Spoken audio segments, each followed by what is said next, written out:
Dr. Eric Kelly III and a host of phenomenal speakers from all around the globe for this 7-day virtual event that you don't want to miss. The mission of the Black Business Expo is to raise scholarship money from kids all the way from high school, all the way from college. The Black Business Olympics is one of the largest Black business showcases in the world. It is an opportunity for businesses and companies to showcase their businesses globally. We are going to be giving away laptops up to $5,000 away to students. Again, I'm Olivia Appleberry, the founder of 2 Cents Finance and one of the speakers for the expo. I am so excited to see you there. For more info, go to www.blackbusinessexpousa.com or call 919-308-9090 and hope to see you there. I am Black Business. From the moment I wake until the time I sleep. Yes, I am Black Business. I am Black Business. Tell me, are you Black Business? I am Black Business. Do you support Black businesses? Listen, I support Black business because I am Black Business. Black Business Expo, one of the largest business showcases in the history of Black business in the world. The world! Sign up today at www.blackbusinessexpousa.com or call 919-308-9090. I am Black Business. I am Black Business. From the moment I wake until the time I sleep, I am Black Business. I am Black Business. Are you Black Business? I am Black Business. Do you support Black businesses? I support Black business because I am Black Business. Black Business Expo, one of the largest business showcases in the history of Black America in North Carolina. Join Dr. Eric Kelly III and a host of phenomenal speakers from all around the globe for this 7-day virtual event that you don't want to miss. The mission of the Black Business Expo is to raise scholarship money from kids all the way from high school, all the way from college. The Black Business Olympics is one of the largest Black business showcases in the world. It is an opportunity for businesses and companies to showcase their businesses globally. We are going to be giving away laptops up to $5,000 away to students. Again, I'm Olivia Appleberry, the founder of 2 Cents Finance and one of the speakers for the expo. I am so excited to see you there. For more info, go to www.blackbusinessexpousa.com or call 919-308-9090 and hope to see you there. I am Black Business. From the moment I wake until the time I sleep. Yes, I am Black Business. I am Black Business. Tell me, are you Black Business? Black Business Expo, one of the largest business showcases in the history of Black business in the world.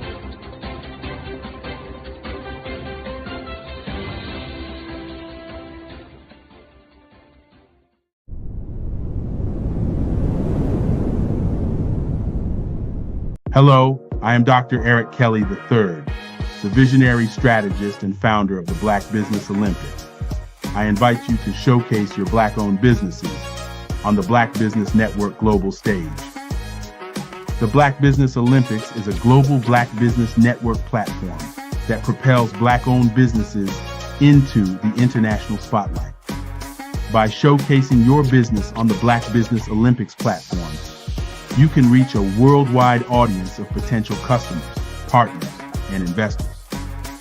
You can also establish yourself as a thought leader and expert in your field, attract lucrative partnerships, and more speaking engagements. In addition, the Black Business Olympics platform provides a valuable opportunity to connect and collaborate with like-minded entrepreneurs and business professionals from around the world. This can lead to new business opportunities, ideas, and relationships. Finally, by sharing your story and expertise on the Black Business Olympics platform, you can inspire and empower others. This is a powerful way to make a positive impact on the world and leave a lasting legacy. If you are a Black-owned business owner, I encourage you to seize the opportunity to showcase your business on the Black Business Olympics platform. It is a once-in-a-lifetime opportunity to make an indelible mark on the world. Be one of the 1,000 visionary entrepreneurs who are changing students' lives, shaping industries, and leaving an unforgettable legacy for their families. Unleash your voice on our global stage and watch your business thrive. Black Business Olympics is one of the largest Black business showcases in the history of Black business in the world. Yes, the entire world. Just give me a call today at 919-308-9090.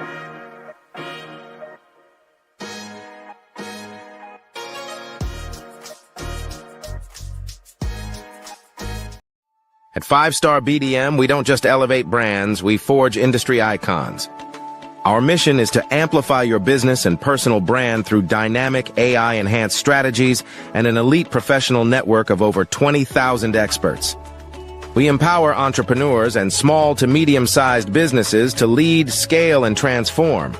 Our powerful network accelerates your speed to market and connects you with unparalleled growth opportunities. If you're ready to lead, we'll position your brand to set the industry standard. Explore our comprehensive services designed to build your brand, drive growth, and innovate your business. From personal branding and business development to technology solutions and investment banking, we offer tailored strategies that deliver measurable results and help you dominate your market. Our personal branding service uniquely tailors your professional story. Starting at just $99 per project, we offer online courses, in-person workshops, and scheduled weekly calls.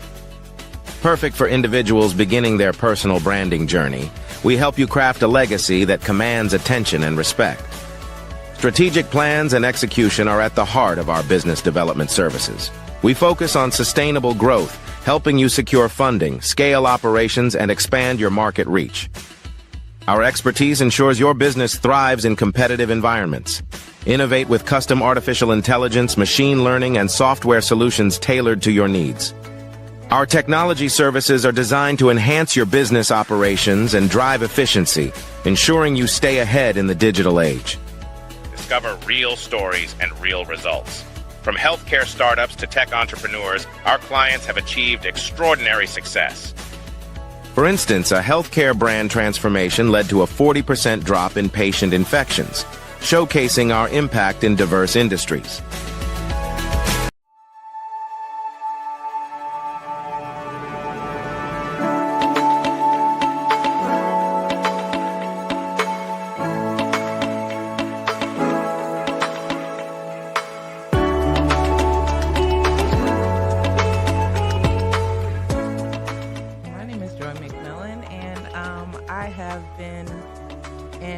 Infection control and nursing for over 30 years. It is truly my passion. I love being able to see people who are in need go into a facility and get quality care, have quality outcomes, and don't leave with anything they didn't come in with.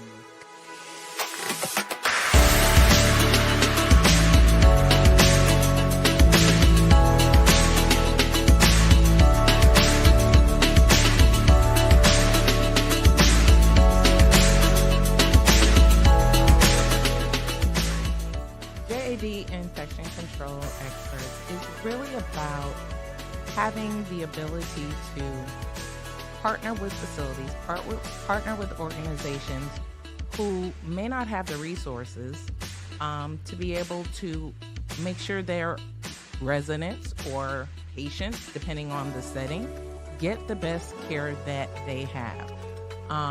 What we're finding a lot of times is a lot of people are wearing many different hats, and staffing is hard right now. And COVID did a whopper on all of healthcare, and everyone is hurting. So I come in, and our organization, we're here to be that support system for them, to provide that extra pair of hands, the innovation that they need for efficiencies, things that are going to make the difference in what happens. And we don't come in when the surveyors come in. What differentiates us is we're their partner. So when you get us, but we're helping you proactively monitor, proactively engage, proactively look at real-time information so that we can make the difference ahead of time.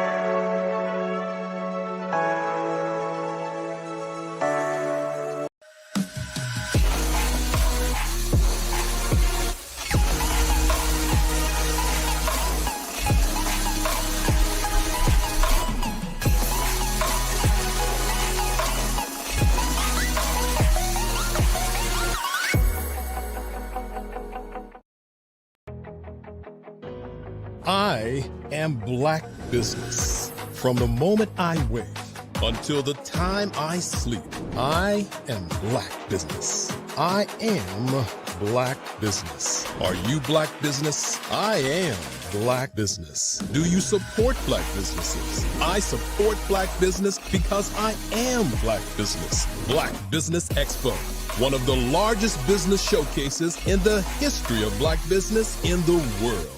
Sign up today at www.blackbusinessexpousa.com or call 919-308-9090. I am Black Business. The Black Business Expo's mission is to raise funds for high school seniors going to college or K-12 entrepreneurs. This expo is a fundraiser for students. Please, you may go to www.blackbusinessexpousa.com to donate to the scholarship fund or use the Cash App at $BBXUSA. Our goal is to give laptops and up to $5,000 to 10 students. Students can register online at www.blackbusinessexpousa.com. Every dollar counts. Please donate to the Black Business Expo USA Scholarship Fund.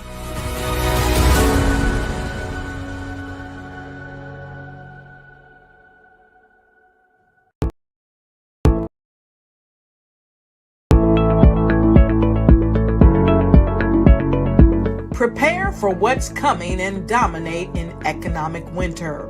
Stand strong and thrive by showcasing your great products and services globally through the Black Business Network and Black Business Olympics. The Black Business Network has showcased over 2,000 companies with over $7 billion in sales each year. Over 10 million attendees have viewed the rebroadcast each month. Through the Black Business Olympics, unique styles of business training and mentoring are turning students into business owners and entrepreneurial warriors who will dominate in any economy. Gain the ultimate advantage of the Black Business Olympics, 7 days of unbelievable topics and speakers speaking around the globe. Donate your time and experience to provide expertise and scholarships to students worldwide and change the world. Now, more than ever, new insights, tools, strategies, and capabilities are needed. This is your chance for a major presentation to the world. Fill out the form and join the more than 2,000 speakers who have presented to over 200 countries. Join the Black Business Network streaming live into the Metaverse, STEM City, Black Multiverse Enterprises, Hulu, Amazon, YouTube, iHeartRadio, Apple, Facebook, LinkedIn, Pod TV, IBM TV, Spotify, and Google Podcasts. Sign up today. Spaces are limited, and we will see you there.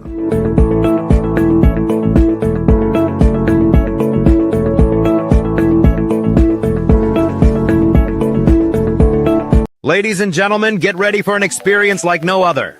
Tune in every Monday at 1 p.m. Pacific Standard Time for The Mary D. Show, where the ordinary meets the extraordinary. The Mary D. Show brings you powerful insights and inspiring stories from a diverse range of guests.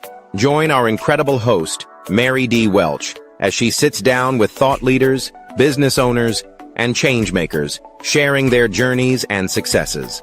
From career professionals and entrepreneurs to educators and beauty advisors, Mary D. Welch interviews sports figures and health enthusiasts, offering a platform for extraordinary voices. Explore the world of extraordinary people and places in business and finance, homes and real estate, beauty and wellness, education and empowerment, sports and health, and more. Want to be a guest on the show?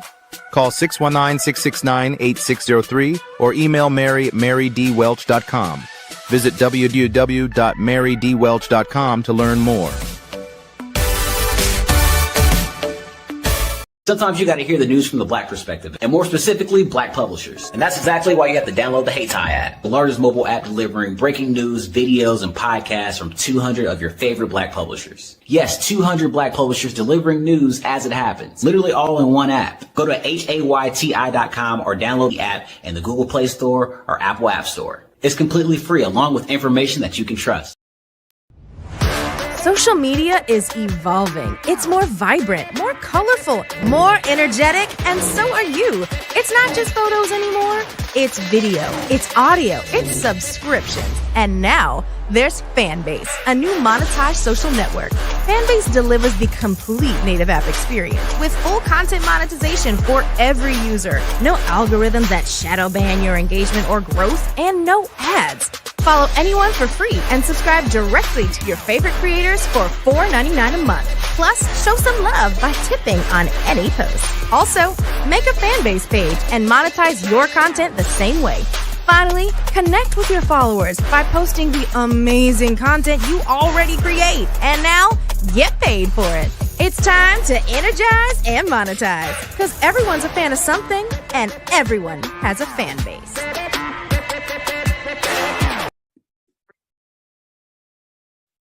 Hello, I'm Dr. Madeline Ann Lewis, President and CEO of the Executive Women's Success Institute. And my genius is helping women accelerate the path to success. You know, I was blessed to have strong women in my life who encouraged, motivated, and pushed me to do my best and to never even think about giving up on my dreams. So I say to women, we must show up to rise up.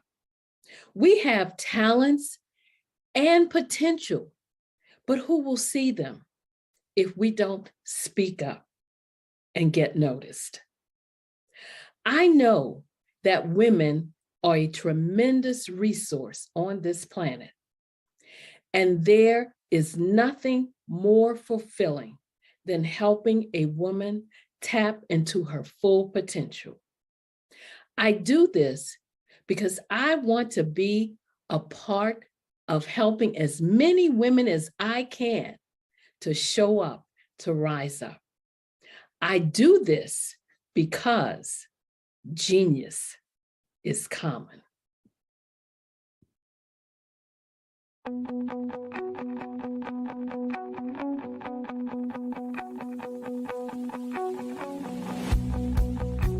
I am Black Business. From the moment I wake until the time I sleep. Yes, I am Black business. I am Black business. Tell me, are you Black business? I am Black business. Do you support Black businesses? Listen, I support Black business because I am Black business. Black Business Expo, one of the largest business showcases in the history of Black business in the world. The world! Sign up today at www.blackbusinessexpousa.com or call 919-308-9090. I am Black business.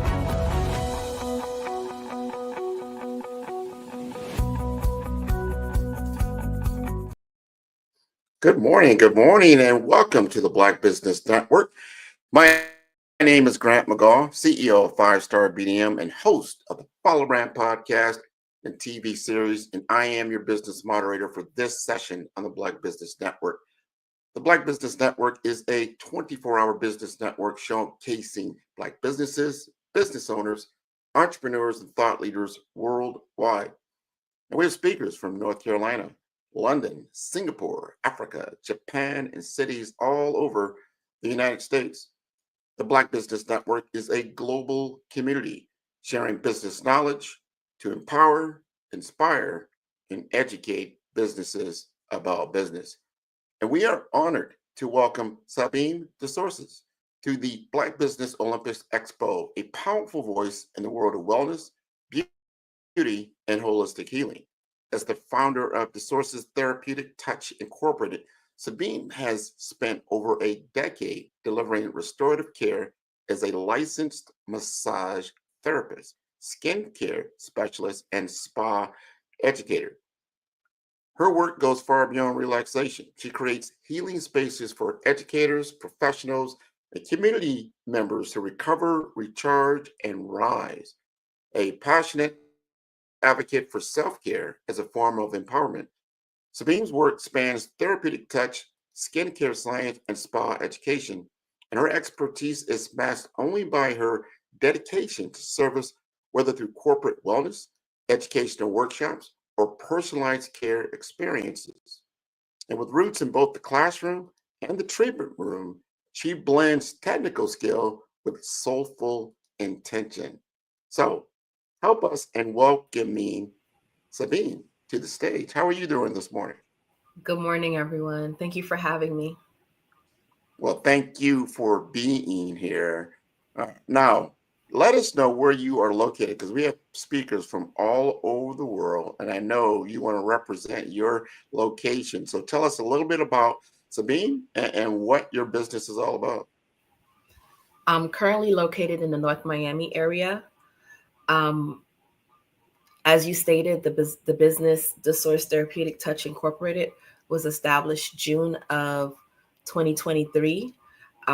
May 20th of this month will make it 20 years of me providing massage services and 13 years with the skincare. I'm currently a mobile massage company, so I bring that experience to you. Oh my God. First of all, I love that you do that. I remember having a mobile massage therapist coming to my home, especially when I was working, and it was such a relaxing experience, and it just helped me, get through the certain days, and it was very, very helpful. I know you've been doing that, and I think so many people don't understand the purposes around massage therapy and what it can really do for them on a daily, weekly, monthly basis. Just give us a little understanding of what you feel is the big problem that you saw with your therapeutic services. So I like to use the analogy of stress being like the wind. You feel the effects of it, but you can't see it. And so most jobs, in particular those that involve essential workers, are high stress jobs. And anyone who have to do like a lot of thinking, their mental capacity can get overwhelmed. And so they need a break. And the body is designed by God to heal itself. But a lot of times we don't listen to the body as it's speaking in the form of pain. So pain is like the alarm of the body. And when we neglect to address it, then it gets worse. So most people tend to listen when the body shuts down. By then it's too late, because I tell people, if you don't give yourself a break, the body will. And when the body does shut down on you, because it didn't trust you to give it a break, it's going to take its time to recuperate. This is important knowledge, and I love that analogy. I always use the analogy of just a car, because when you get inside your car and you start it up, the first thing that the car does is give you an indication of its current state. If it's in a good position to actually go somewhere, tell you with the oil, the gas, there's anything going on with the engine.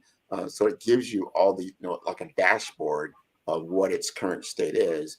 And to your point, you wake up in the morning, your body is giving you this dashboard of kind of where it is, but are you paying attention? So if you're not changing the oil, then all of a sudden that yellow light goes to a red light, right? And then eventually, unfortunately, it'll stop on you.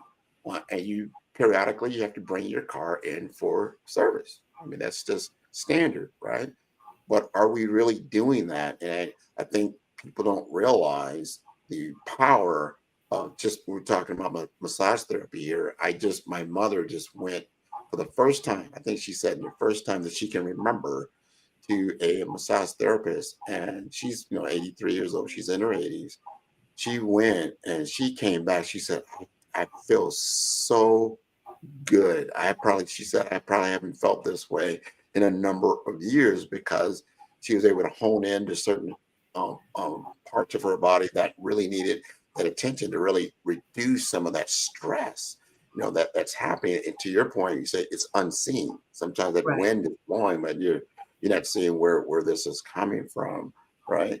So talk to us about who you serve. Who mainly are your people that you serve, and what are they gaining from your services?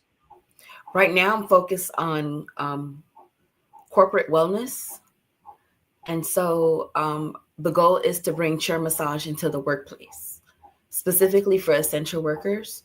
And the reason why I chose that demographic was when the pandemic took place, the whole world had the opportunity to get a break or a reset, with the exception of the essential workers, because they were deemed essential. So a lot of them went into overtime.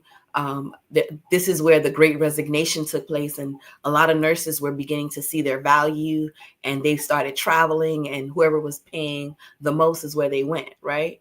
And so the goal now is to provide the workplace an incentive to keep their employees productive, increase morale, decrease low absenteeism, right? So just to assist in the productivity of the workplace.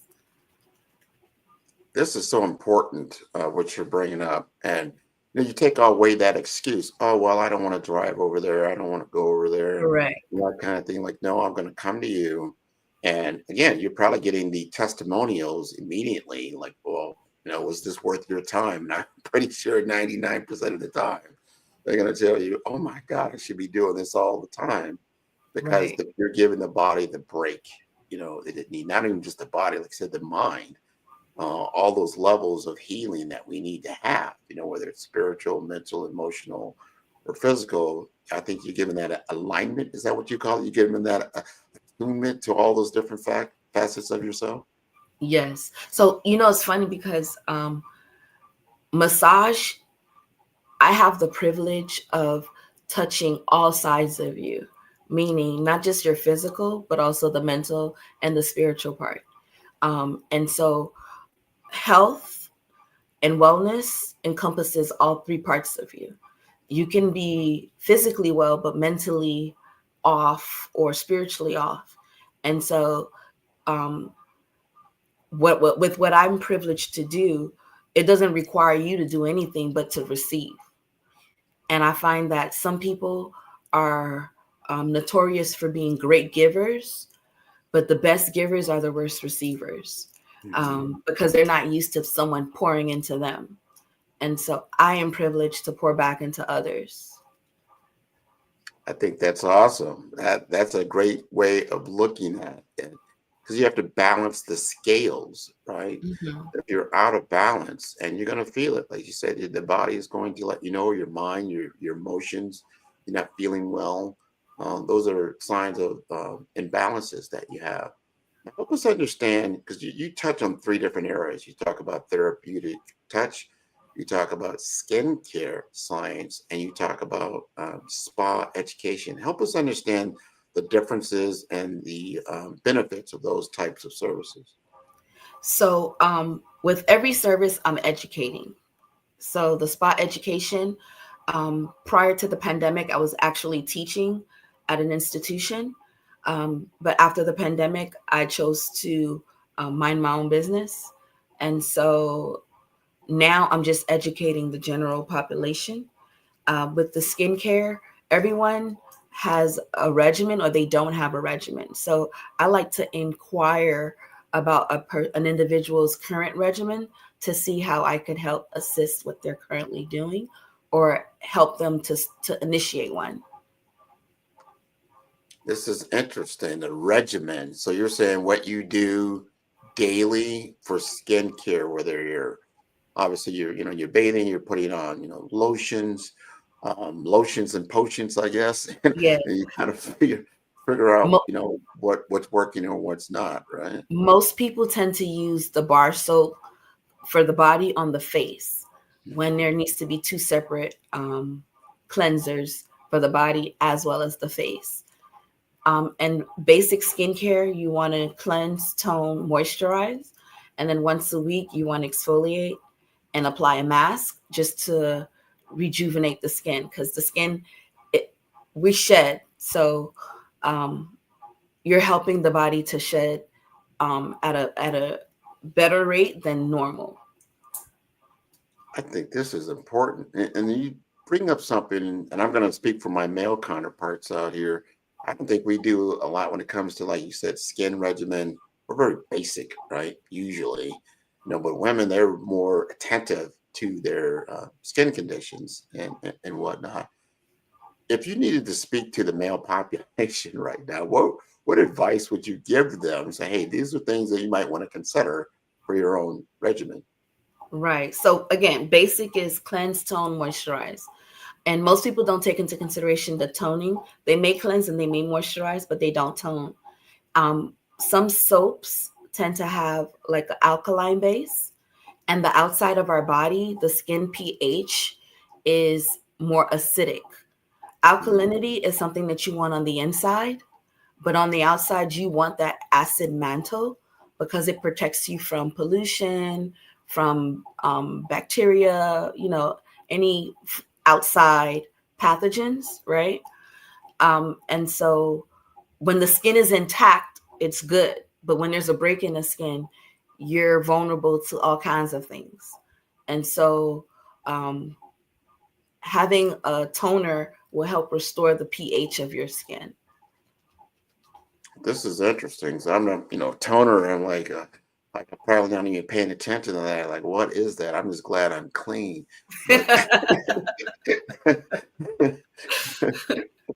But especially like in Florida, right? In Miami, you get a lot of sun, and we're not always paying attention to, like, hey, the sun can be your friend, can be your worst enemy as well. Correct. If you don't use the right kind of protections, right?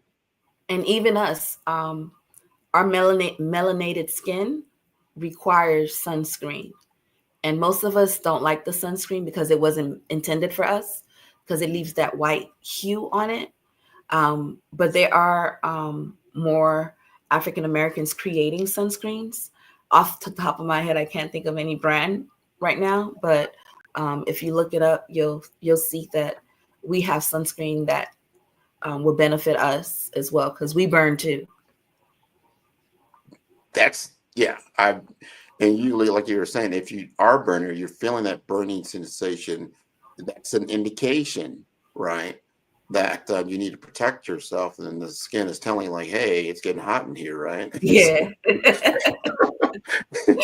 we need to do some things to help us. Let's switch back now again to massage therapy. What happens when you're applying pressure to certain joints and back areas that typically people can't get to, but that's where the accumulation of certain stresses are located. Help us how that helps us in the long run to be healthier. Similar to what your mom said, a great massage will wake you up to yourself. So you'll be able to know when, yes, you'll pay more attention to the pain in areas of your body that you probably didn't even know needed attention, right? So I like to not only follow or listen to areas of attention that my clients want me to focus on, but I also listen to the body too, because the body does speak, right? And so I pay attention to areas that they probably didn't tell me that needs to be addressed, right?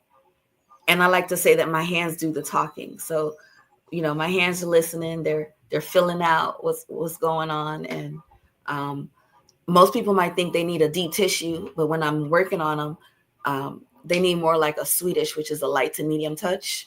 And then some people might say, oh, no, I want a Swedish massage or whatever, which is the light to medium touch. And they could take in more.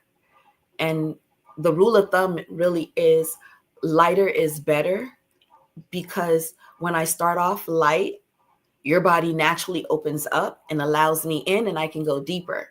But if I start with the deep pressure, you tighten up, and you it's like a bounce back. Yeah. I'm glad you're talking about the different types of massages, because I've seen that, the Swedish deep tissue. I just had a Swedish massage, but I had CBD. They applied CBD, and I don't think people really realize what that does for you. Can you go a little bit in depth of what the difference is? So a CBD will fall alongside the analgesic. So it's more like a pain management. So there's medicinal purposes to the CBD oil application to address areas of pain or tenderness. Yeah. No, that's great. Because I've seen all these options, and sometimes you don't know what's best for you. Maybe you have experience, but like you're saying, you do consultations. So you try to understand, well, tell me what's going on with yourself so I can then better understand it. Then do you do like a recommendation for people? So yes. And even in my recommendation, I like to stay in my lane, because certain things are outside of my scope of practice, right?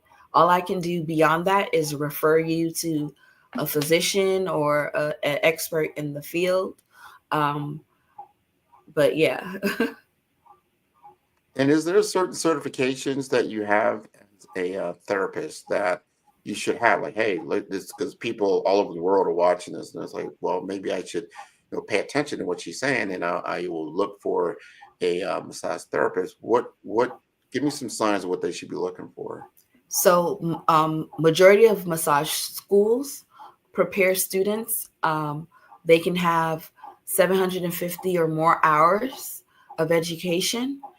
And depending on where you're located, here in the United States, every state has their requirements.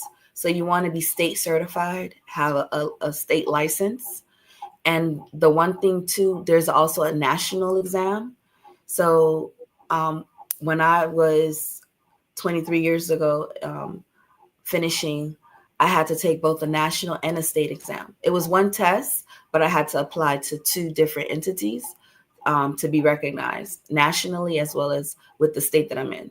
Some states, they have reciprocity. So if I go to, let's say, Alabama or Georgia, they'll recognize my current licensure versus if I go to New York, because they have more hours of requirement, then they'll acknowledge the 750 that I currently have, and then require me to take additional education just to meet their state requirement.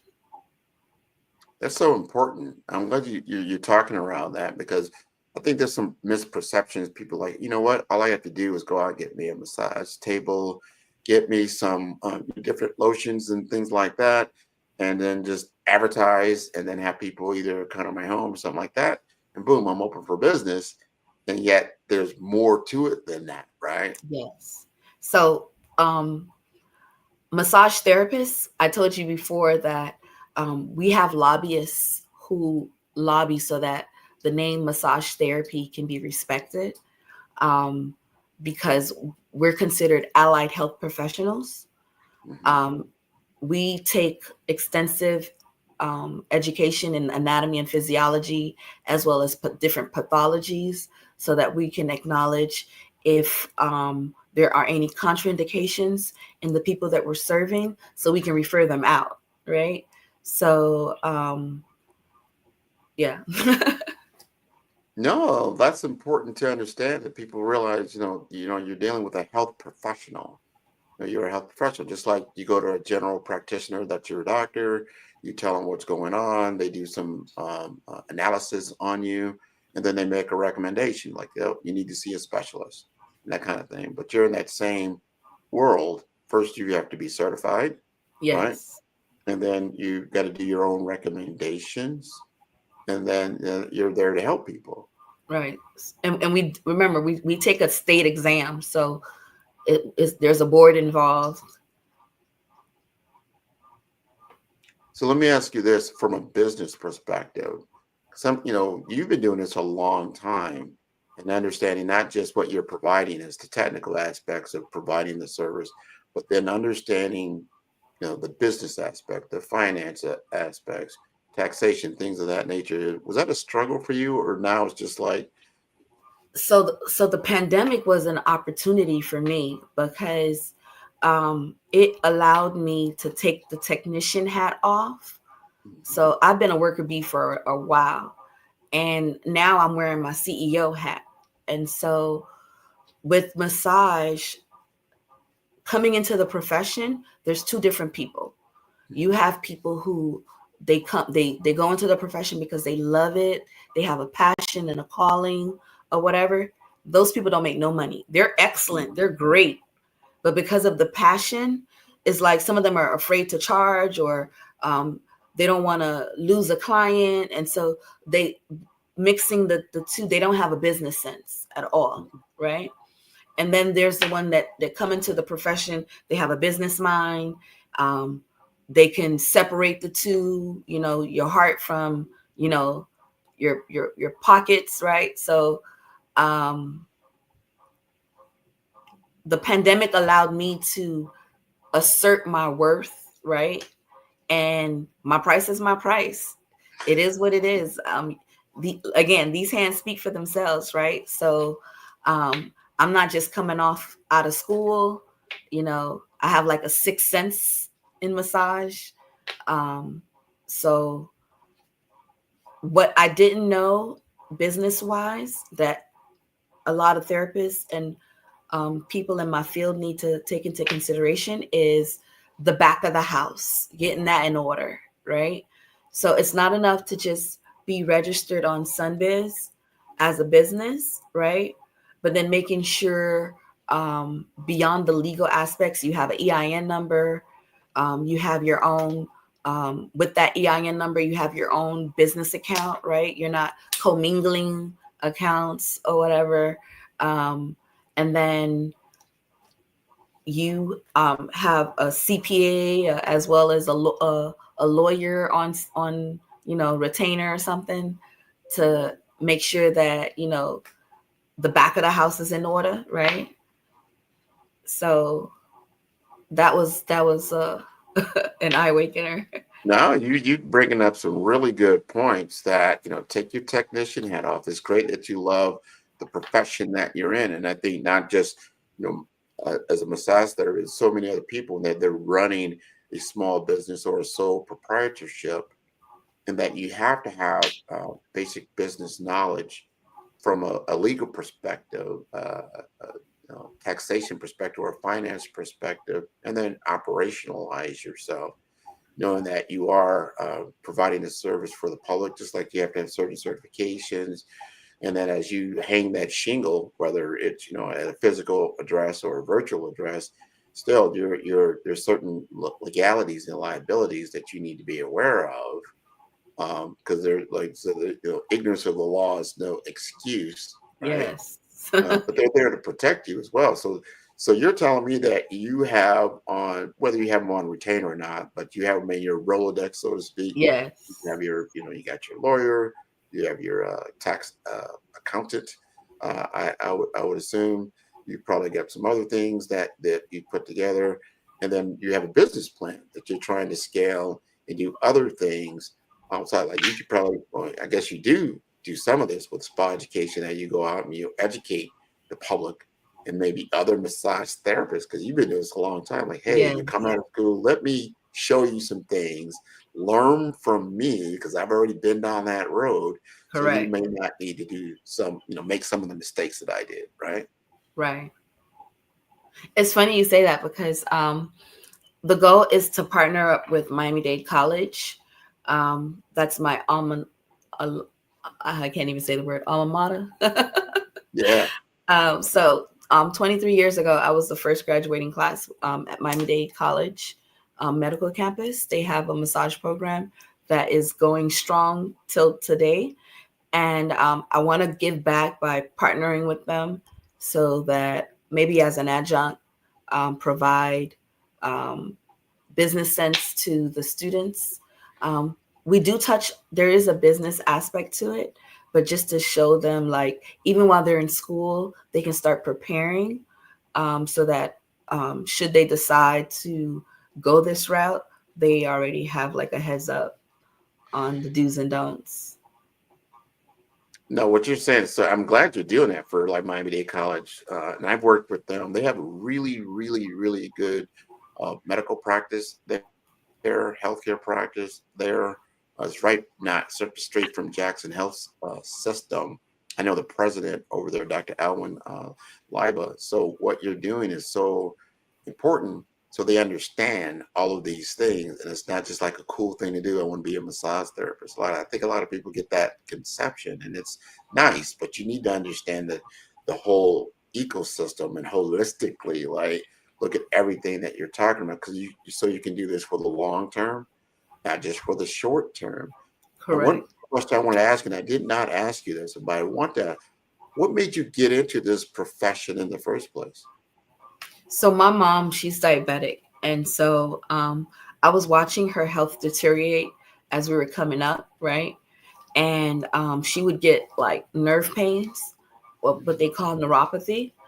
And so she would ask myself or my sister to massage her legs. And so from the beginning, I always knew massage was something that I would do on the side as I pursue medicine.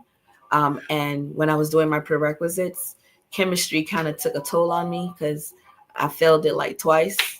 I had to take it 3 times to get it right. And so as I was pursuing nursing, I was letting the New Student Center director know that, massage is something that I'm considering.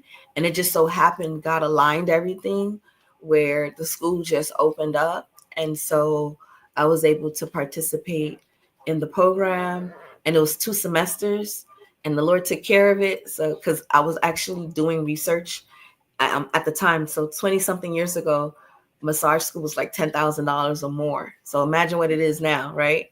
Yeah. And when they opened up, it was a blessing, because I didn't have to pay for anything. They took care of it through my financial aid, and I even got money back. So no, that's wonderful. Thanks for sharing that story of what got you into the profession. I think it's so important. People need to understand your why. Why are you doing it? So it says like, oh, okay, that makes perfect sense. This is great, because you're really into this. There's some heart into this for what you're doing. I wanted to ask you, how are you gaining clients, or what was your journey to gaining client? Did you start out one way and then you made some pivots and now you're doing So it a different way? yes, I've been pivoting from the beginning. So I started off in the chiropractic setting, went into the spa setting. From the spa setting, started teaching. And then when the pandemic happened, they said that, because, thank God, the mayor, she did something called Finance Local, where CDFIs came together with the SBA with something called the Navigator. And so from the Navigator, they had like cohorts that established or whatever. And they taught us that you have to focus on a niche, like a group or whatever, so that from that niche, you're going to service everybody else, right? And I literally was serving everyone. And so I didn't know who my niche was. And I'm sitting here like, what? Like, I got to narrow down to one person. And so the story I told you before about the essential workers, that's how I decided to go with them, because I was like, oh no, they're going to need my services, because I started having curiosity conversations with them to see, okay, tell me some of the challenges that you guys face or what's going on. And they did echo what I assumed, which was they felt underappreciated, underpaid. One person was doing the work of 4. And so I was like, wow, that just made me so excited, because it's like, oh, okay, so there is a place for me. You guys do need me. I don't assume, it's not just an assumption, right? This population can use my service. And so the pivot happened to me when I took a class called How to Start Something. And they were the ones who encouraged me to do the curiosity questions. And I found out that my business model was 3-sided. The end users were the essential workers, but then there's decision makers and the buyers involved. And so, long story short, I ended up focusing on the buyer, which was the HR professional. And so this is how now I know that HR professionals are who I'm seeking, because they're the ones who implement either wellness initiatives or employee benefits for the company. And so I focus on them to provide my services as an amenity to them, to bridge the gap with the whole mental health and wellness piece, because corporate wellness is on the rise, and I want to be an active part of it. That is so important. I'm glad you stated that. So I think there's a perception, again, that massage therapists are really kind of what we call business to consumer model. To your point earlier, like I'm serving everyone, whoever feeds my shingles, so to speak, can come in and, I'll take care of them from that aspect. But that can be kind of hard to do, sustainable, over time. You want that repeatable business, right? So then when you go to a business to business or a B2B model, and what you said about honing in on your niche, clientele, your ideal persona, who can you really utilize my services, and then have it ongoing. So if you get into a pretty substantial corporation or business or company, and then you're serving could be 200 to 2,000 to 20,000 people, depending on what it is. Much better for your business model going forward. It looks better on your books, because if you have to then get any kind of loan, a capital raise or something like that, or you're looking to exit the business, you can show a repeatable model called monthly reoccurring revenue. It's like, hey, this book of business is not very risky. This is low risk, high reward. I like this. And then if it's repeatable, that you can then bring on even more massage therapists besides yourself, as you say, you can start really having that CEO hat. You know what? I've got, you're going to handle business A. I got another person who's going to handle business B. And see, now you can scale. So I think that I can see you smiling like, yeah, Grant, yes. You started to get it. You get it. Yes. And it's funny, because I truly do love what I do, right? But as one person, I could reach so much I can reach but so much people. And so naturally, I already collaborate with other therapists, right? So when I meet someone who says they're a therapist, I get all excited because it's like, oh, okay, I can increase my network with this person, right? And so now, with what you're saying, going into the corporate setting and adding more massage therapists or estheticians on the team, I can leverage my work to others, provide them a place of income, and at the same time, increase and scale the business to another level. Absolutely. Absolutely. We're going to go ahead and wrap up now, but you've got to let us know how to contact you. Because what you just said, first of all, you understand your clients that you're looking for, right? You understand that buyer persona big time, the decision makers, and you understand, I would say the employees, but the people that really need the end user, I would say, the end user of your service. This is so important. So all three of those are probably looking to look you up right now. So if they would like to contact you, what's the best possible way? So my target lives on LinkedIn. So my LinkedIn is my name. So if they would find me, Sabine the Source, they'll see everything about me. And if for the individuals who would want a 60-minute or 90-minute massage in the comfort of their homes, I am on Instagram. I have thesource.therapeutic.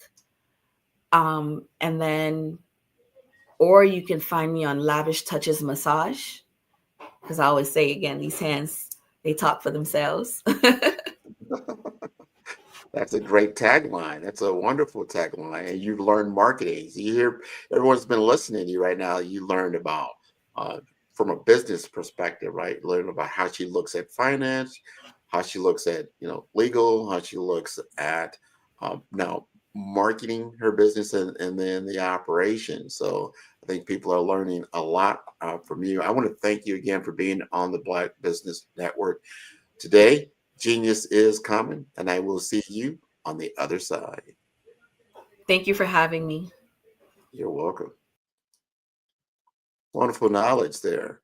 The Black Business Expo's mission is to raise funds for high school seniors going to college or K-12 entrepreneurs.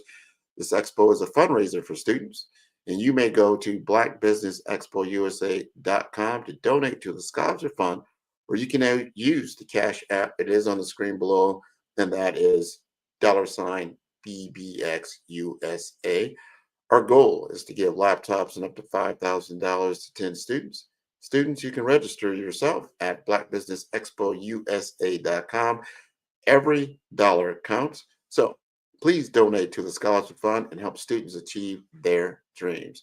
Special shout out to our Black Business Expo USA sponsors for April 2025. And they do include NC100, Suede Soul, Carolina, Virginia Minority Supplier Development Council, Staff Management, Margie McLean Foundation Incorporated, Genius is Common, Executive Women's Success Institute, The Quality Coaching Company, Superwoman Business Services, Creative Force Studios, Lee Entertainment, Black Business Olympics, Artistic App Design, Banks Law Firm, Black Business Expo USA. Genius is coming, and I will see you on the other side. How many times have you been asked to help someone you didn't even know, a student, a business entrepreneur? Or did you ever even ask, where did they end up? That business, that friend, that entrepreneur. Well, just maybe they ended up in a gang, bankrupt, homeless, or worse, dead. Maybe they turned to crime, drugs, and alcohol. Did you ever wonder? Did you destroy their dream, or was your life always so easy? At the Black Business Olympics, we started a movement to help students complete. Give them hope and foster success. Help them to leave their dreams of providing laptops, computers, and up to $5,000 in scholarship funds.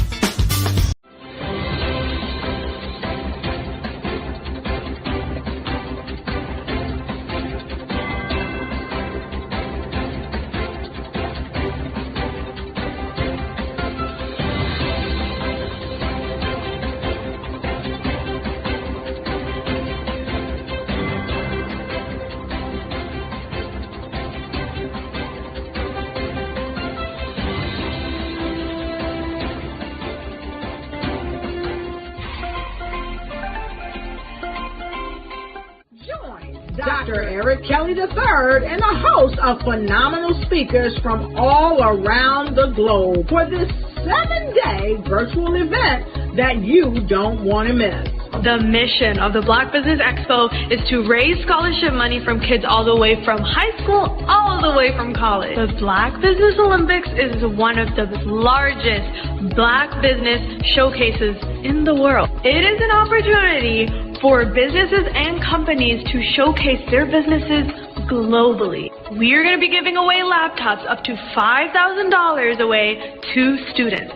Again, I'm Olivia Appleberry, the founder of 2 Cents Finance and one of the speakers for the expo. I am so excited to see you there. For more info, go to www.blackbusinessexpousa.com or call 919-308-9090 and hope to see you there.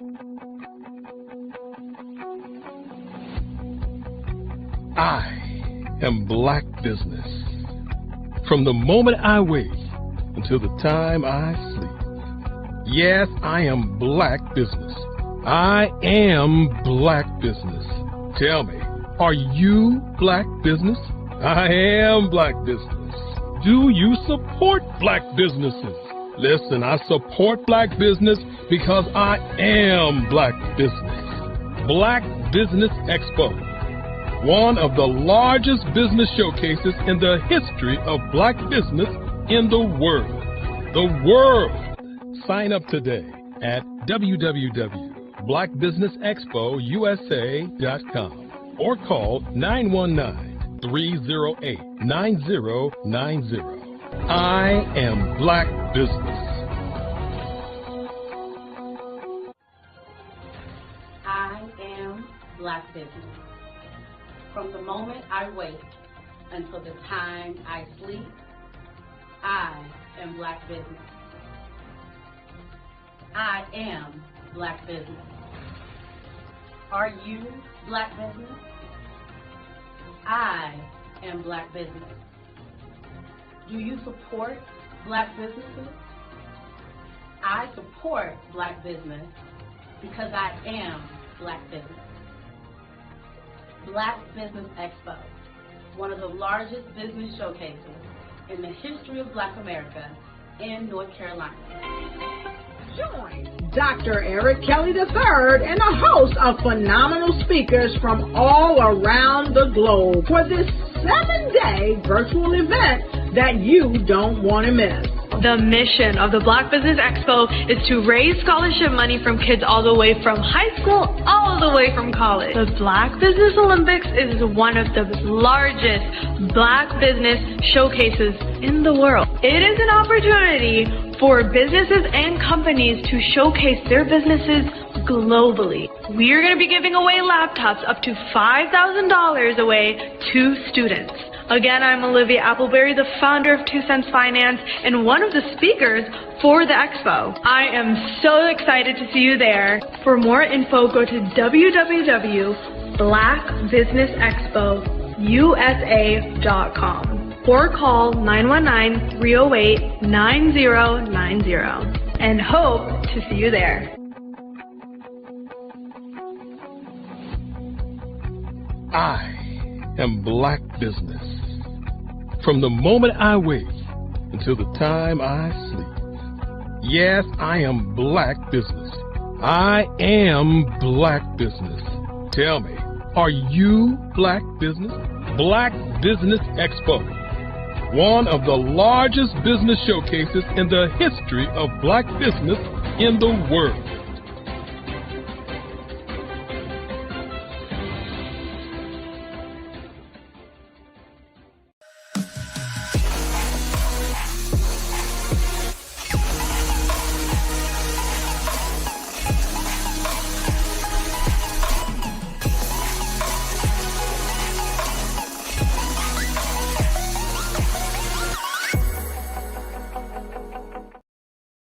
Welcome to Intentionality with Dominique, the show that helps business owners become valued and in-demand suppliers in the marketplace to scale their businesses.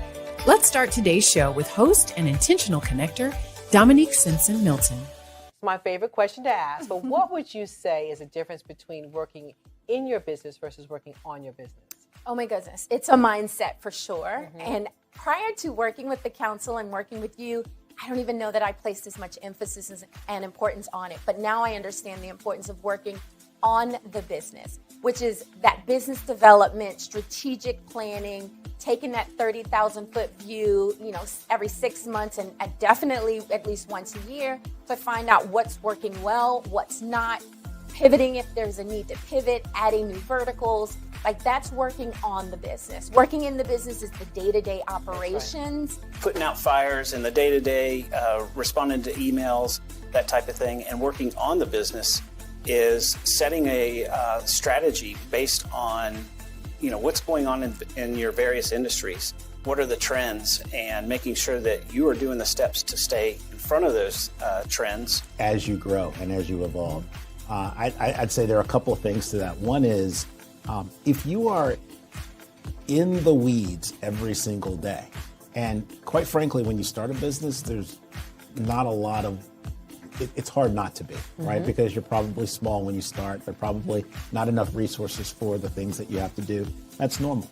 But as you grow and as you evolve, you start to understand that if your view is here, then you cannot gain the perspective to see all of the interrelationships and all of the opportunities and all of the strategic maneuvers that you should be doing in order to take grow your business in step functions as opposed to incremental. Well, working in the business is doing everything. You wear all the many hats. Working on the business is finding out what hat you like and then being able to put in processes, systems, people that will help complement your skills. Chasing the dollars, trying to make sure payroll is done. You have enough work to cover payroll and $2 or $3 in your pocket. The next thing you know, year after year, you're in a rat race. You've never been trained to develop your business or to take it to another level. As long as I can focus on where we are going, because no one else is doing that in the company, except for me. So if I can see, here's where we're going, and I need all 10 of y'all to come with me, then if we all do that together, then the business grows because everyone is focused on the thing they're supposed to be focused on. Love that. Yeah. I think for a lot of business owners, particularly when you're just getting started, you're wearing multiple hats. I tell people all the time, I was always letter E, all of the above, when we used to fill in those multiple choice tests. And even now I still do a lot, but what is really great is that right now I'm in Richmond. My team back in Raleigh is handling everything. I don't have to pick up the phone. I don't have to check that email because I know that they can take on whatever is being thrown at them. Take time to slow down in order to speed up. Invest in CVM SDC developmental programs each year to grow your business. Working in equals maintaining. Working on equals growth. Visit cvmsdc.org for more information on our development programs. Email us at info@cvmsdc.org. I am from Washington, D.C., but I was raised in Durham, North Carolina. I came to Durham when I was about 5 or 6, and then I traveled back and forth to D.C. because it's where my people are from. One of the unique things about my family is my mother, she's also an artist. She does quilting. And she does a lot of artistic things. And then my son, he draws with both hands, his right hand and his left hand, like I do. So that's kind of a family trait. And then my other son, he's a videographer, and my daughter, she works, she's a regional vice president for Sunglass Lab. When you start out drawing and sketching, you want to continue to explore, each avenue. I do pastels, I do pen and ink, I do painting. I do acrylics. I haven't done oils yet, but I try to do all facets of art. What I say to a lot of times to people is, you can't put yourself in a box when you're an artist. You have to explore. And over the course of my life, I've tried to explore different mediums. I also do sculpture as well. I choose my subjects by the intensity that they have in their faces or the intensity that somebody is moving, because I do more than portrait. portrait drawings. I also do I do abstract, and then I do figurative drawing also. Well, what happened in this particular show is that I started out trying to come up with something that would be a little bit different than what everybody else is doing. So I was working on a Barack Obama show, and they wanted me to do some paintings of Barack. And so what I did was, because of the deadlines, I kind of did it kind of fast. And then I realized when I was doing it fast, I enjoyed it. And so then I started doing other pieces the same way, and I started to enjoy those pieces also. And so I came up with this particular style, and it's a style of lines and colors. And what's interesting is that when I was in college, I did a show called Lines, Colors, and I talked about the boldness of the blacks, the hotness of the whites, and this is how this has come about, later on in my life. And the colors comes from a lot of the entertainers that I work with, where they wear different colors. They don't wear, your plain reds or your whites. They wear different colors, and so that's also another piece of what's giving me the colors. The subtitle of this show is Faces That Speak Life. That's real critical. Faces that speak life. Each one of these pieces is a life source and a life energy that's being put on display for people that are looking at them. I always say in terms of my art, it's not important that I draw them. It's important what you get out of what I draw. I don't try to just draw it because you like it. People wanted me to do prints. I didn't do prints. People asked me to do different people, but the people that I choose are people that make a difference in the lives of people in the world. So the human landscape idea was, again, as I said, the lines represent your emotions, it represents your ideas, and it represents your journey as a human being. And that's why you get the different pieces and the different looks. And as you notice, I try not to do one look that looks alike another look. And that's what's the most important part of this show.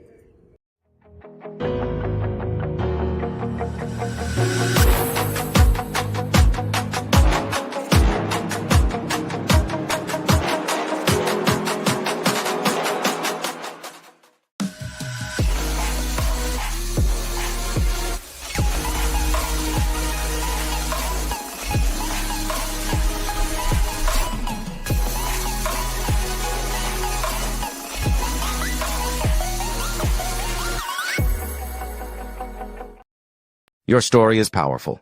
Your brand is valuable. Your business deserves to be seen, heard, and followed. The Black Business Olympics has given you the stage, showcasing Black entrepreneurs speaking on stage, networking, and leading their businesses. Now, let's take your business even further. With the Black Business Olympics logo and clips of past events and inspiring speakers, we celebrate the power of visibility and the impact of your unique story. Introducing 5-Star BDM's exclusive video creation services designed to transform your Black Business Olympics appearance into a powerful marketing tool. Our dynamic approach includes behind-the-scenes shots of video editing, branding consultations, and social media marketing. We take your business story and turn it into a high-impact video that attracts clients, builds trust, and opens doors to new business opportunities. With polished content, testimonials, and high-energy graphics, your brand will shine brighter than ever. Our process is simple and effective. Step 1. We extract the best moments from your Black Business Olympics speech. Step 2. We craft a compelling branded video with your business details, call to action, and testimonials. Step 3. You receive ready-to-share professional content for social media, websites, and email marketing. With our AI-enhanced video marketing strategies, your message reaches the right audience at the right time, so your business grows while you lead. Hear from successful entrepreneurs who have worked with 5-Star BDM. After working with 5-Star BDM, my brand awareness skyrocketed. My Black Business Olympics talk became my #1 lead generator. The video they created gave me the confidence to pitch my business to major investors. Game-changing service. These testimonials showcase the transformative power of our services and the success that follows. Your business is your legacy. Your story matters. Let's make it unforgettable. Use your videos to land deals, grow your online presence, and dominate your industry. The message is clear. Get your custom video today. Visit 5starbdm.com. 5-Star BDM. We build 5-star brands that people will follow. Are you ready to be next? Email Black Business Network for your special pricing.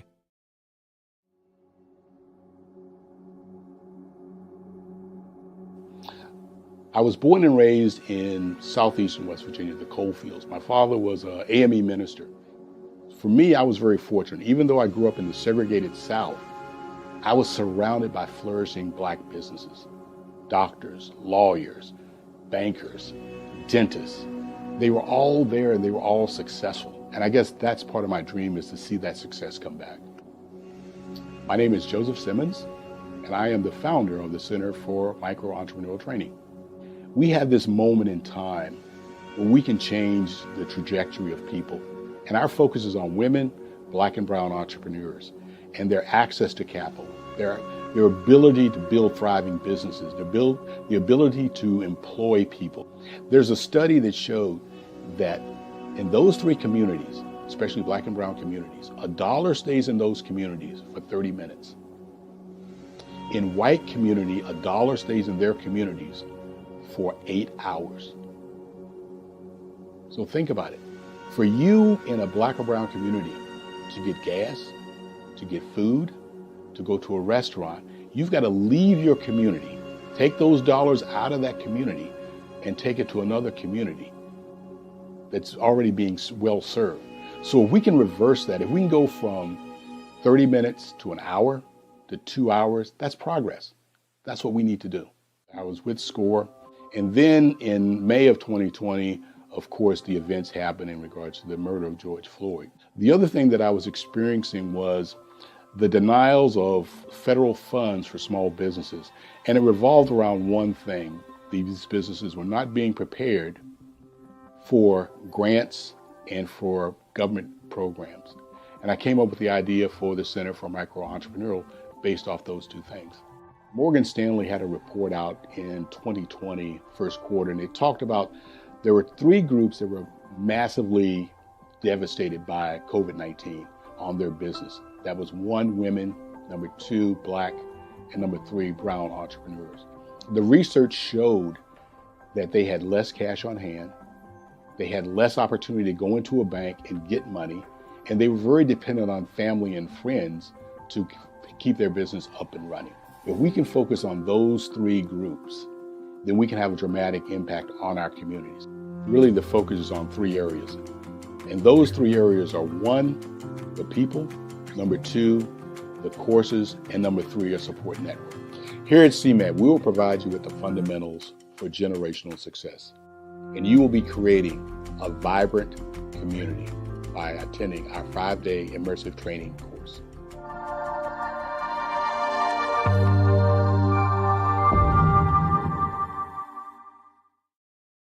In the realm of healthcare, advocacy can be as crucial as science.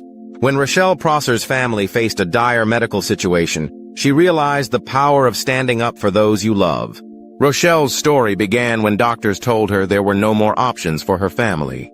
Refusing to accept this, she embarked on a journey that would not only change her family's life, but also inspire a broader movement in healthcare. Through her experiences, Rochelle founded Orchid Healthcare Solutions, an organization dedicated to transforming patient navigation in complex medical systems. As Grant McGaugh, podcast host, notes, Rochelle combines personal experience with real-world solutions that healthcare providers are actually implementing. Rochelle's approach emphasizes that healthcare isn't just about treatment options. It's about ensuring access for everyone, regardless of their background or resources. Her advocacy work is a testament to the impact one person can have in breaking down barriers within the healthcare system. This isn't just my story. It's about creating a blueprint for anyone facing healthcare barriers. Her journey has become a guide for others, offering hope and practical solutions to those in need. Listen to Rochelle's full interview on the Follow the Brand podcast, available on Spotify, Apple Podcasts, and 5starbdm.com. Join this movement and be inspired by a story that proves advocacy can change lives. So you have to give yourself grace and space and say, I made this decision. Maybe right, it may be wrong, but at the end of the day, it was the best decision with the tools and information you have in front of you.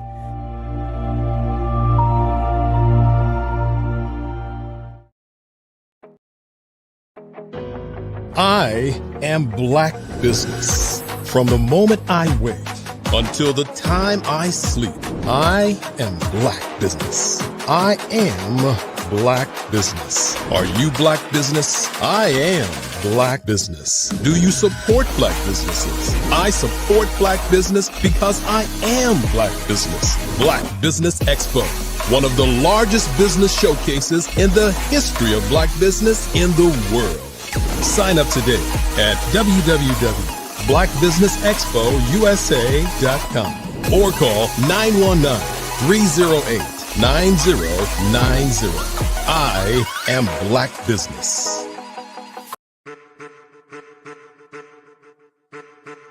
I am a child of the Most High God.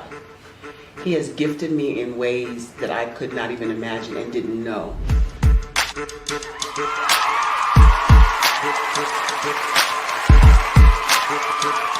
There was a time when I didn't know who I was. I listened to other people tell me who I should be, what I should do. I listened to people telling me that I should be a boutique owner, that I should be a construction manager, that I should be a laborer.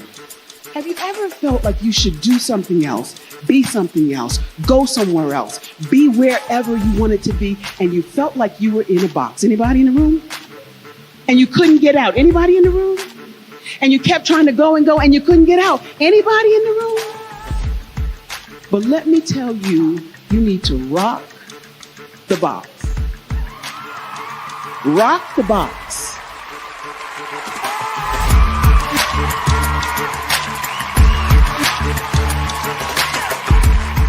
I am engaging, inspiring, and empowering.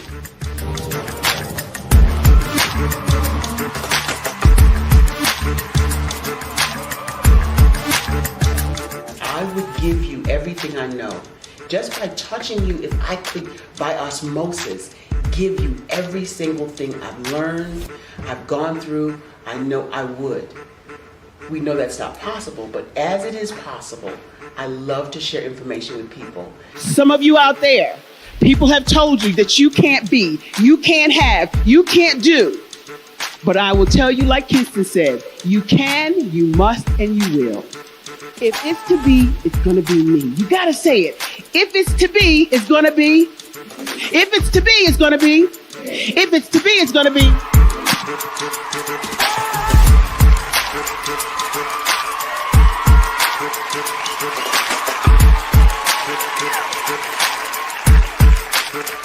Barbara is because she believed what her mama said about her and not what other people told her. Every day you wake up, when you're in a situation, it's your choice whether it's an advantage or the disadvantage. She gained her confidence and her life, and now she is a testimony. If I can help you elevate yourself, then I feel like I'm elevating my own self as well. What you know and I know together can change the world.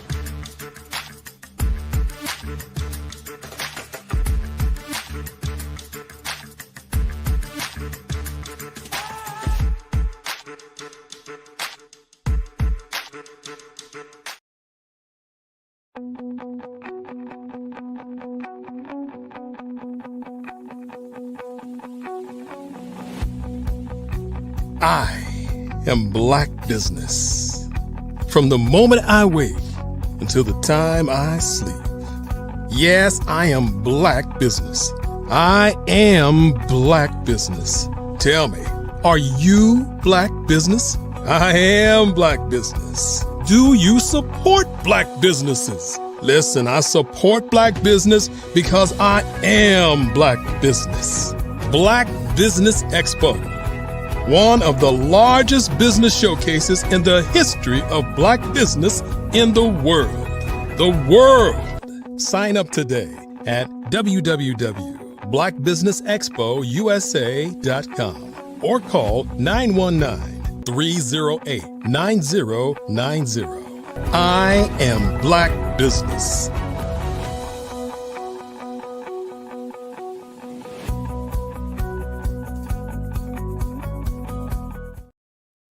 Hello, hello, hello, and welcome to the Black Business Network. My name is Grant McGaw. I am the CEO of 5-Star BDM and the host of the award-winning Follow the Brand podcast and TV series, and I am your business moderator for this session on the Black Business Network. The Black Business Network is a 24-hour business network showcasing Black businesses, business owners, entrepreneurs, and thought leaders worldwide. We have speakers from North Carolina, London, Singapore, Africa, Japan, and cities all over the United States. The Black Business Network is a global community sharing its business knowledge to empower, inspire, and educate businesses about business. And today we are proud to extend the global stage to Rochelle Prosser, a dynamic force reshaping the future of healthcare equity, innovation, and patient empowerment. And as the founder of Orchard Healthcare Solutions and a board member of Cancer X Moonshot and a trusted voice on the Health Information Technology Advisory Board with the United States Department of Health and Human Services, Rochelle is leading critical conversations at the intersection of technology, cancer care, and public health policy. And with a distinguished background in nursing, product development, managed care, and cancer survivorship advocacy, she has built national initiatives that prioritize diversity, inclusion, and patient-centered outcomes. Her work elevates marginalized voices, bridges gaps in cancer treatment access, and ensures that technology serves humanity, especially the most vulnerable. Through her commitment to storytelling, innovation, and community engagement, Rochelle is redefining what health equity looks like in the 21st century. So I would like to welcome her to the stage. And look, how are you doing? How are you doing, Rochelle, this morning? Good morning. I'm doing pretty good today, Hugh. How are you? I am wonderful. I am so glad that you can be with us today. I know to take out of your busy schedule and share with us some of your knowledge. I know a lot of people, I just read your bio and they're like, oh, wow.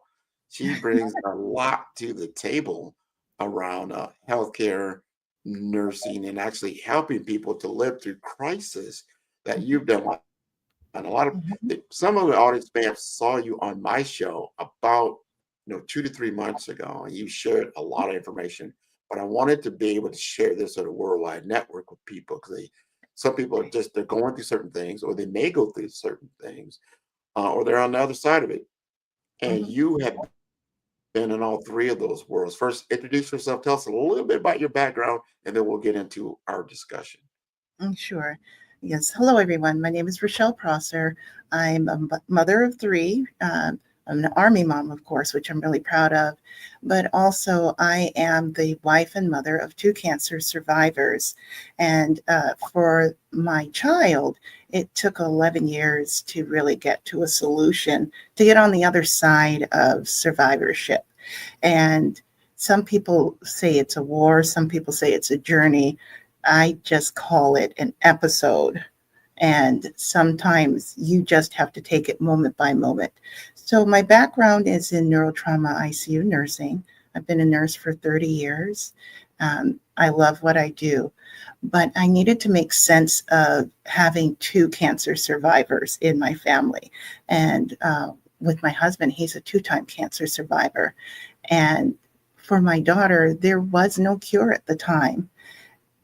And going through that, knowing that you have a child in the dawn of your life and a spouse in the dusk of their life, who do you help? No one should have to be in that situation. And so this is why I advocate. So for the audience, they are both alive. Cancer survivorship is tough. You think that when you get through the journey and everything's done, you're over, you can go back to your life. That's not exactly how it goes. And a lot of people struggle with survivorship because everyone goes away. So it was important to me to make sense of it all, to provide meaning and understanding so that those that go through it or have to go through it, they can understand that they're not alone. I think that's important. You bring some light to a situation that a lot of people, I did not know about. Even I saw my brother go through cancer treatment. Is that, and I just, I have a business partner now with the Pink Lotus here in Nebraska, Pink Lotus Project. And it's that after all the doctors go away, everything, the treatment is done. And then you're just kind of there right now. And you just kind of like, where do you pick up your life? And then some people go back to an older lifestyle that maybe doesn't fit any longer. Exactly. There's just a lot going on. So help us understand that even deeper. Yes. So the day that my daughter was diagnosed, my whole life in nursing stopped on a dime, because where I worked, being in the intensive care, I could bring something home to her that would adversely affect her or even kill her because of the treatments that she was on. So I had to redefine who I was through this whole journey and episode while dealing with living with a terminal child, a child who's considered terminal, and fighting that moniker that you're terminal, because I truly believe that there's no time limit on anything unless you're drinking milk or food, and even then that there's an extended date even after the expiration date. I do not believe there's an expiration on life. And so having that understanding and that lens, it was to find where the alternatives were within science to prove that life is a journey, but you can still continue on your way. It's so important to understand that the will, you had the proper mindset. And because you're in the industry, you kind of know some things that other people don't know. They're going through some things. In your journey, you even talked about how some of the doctors refer back to you for some of your expertise. These are neurosurgeons, and they're like, "Well, Rochelle, what do you think?" And it wasn't just getting your opinion; they actually implemented some of the things that you were talking about, because this is life and death. This is not a game. This is not trial and error. We got to make an educated decision here, and the results you're going to have to live with. Talk to us a little bit about some of those episodes. Yes, sure. I think in the clinical space, you call it the zebra theory, that you find something so truly rare and unimaginable that you just don't want to make that determination and diagnosis, because it would cause irreparable, it would just change the whole trajectory of that person's life. But that's truly what it was with my daughter. And so you hope for the best, but prepare for the worst. And then when it's the worst and you've never seen it before, or it's not as advanced as the individual sitting in front of you are, you're really hesitant to make those determinations and decisions, because well, it might not work. In my case, in my daughter's case, they thought it was a 90% chance of working. It wasn't. We only had a 10% chance. So we were better off doing experimental treatment at 50% chance of surviving for 2 years than taking the conventional treatment that would only work 10%, which it was 0% for us because it just didn't.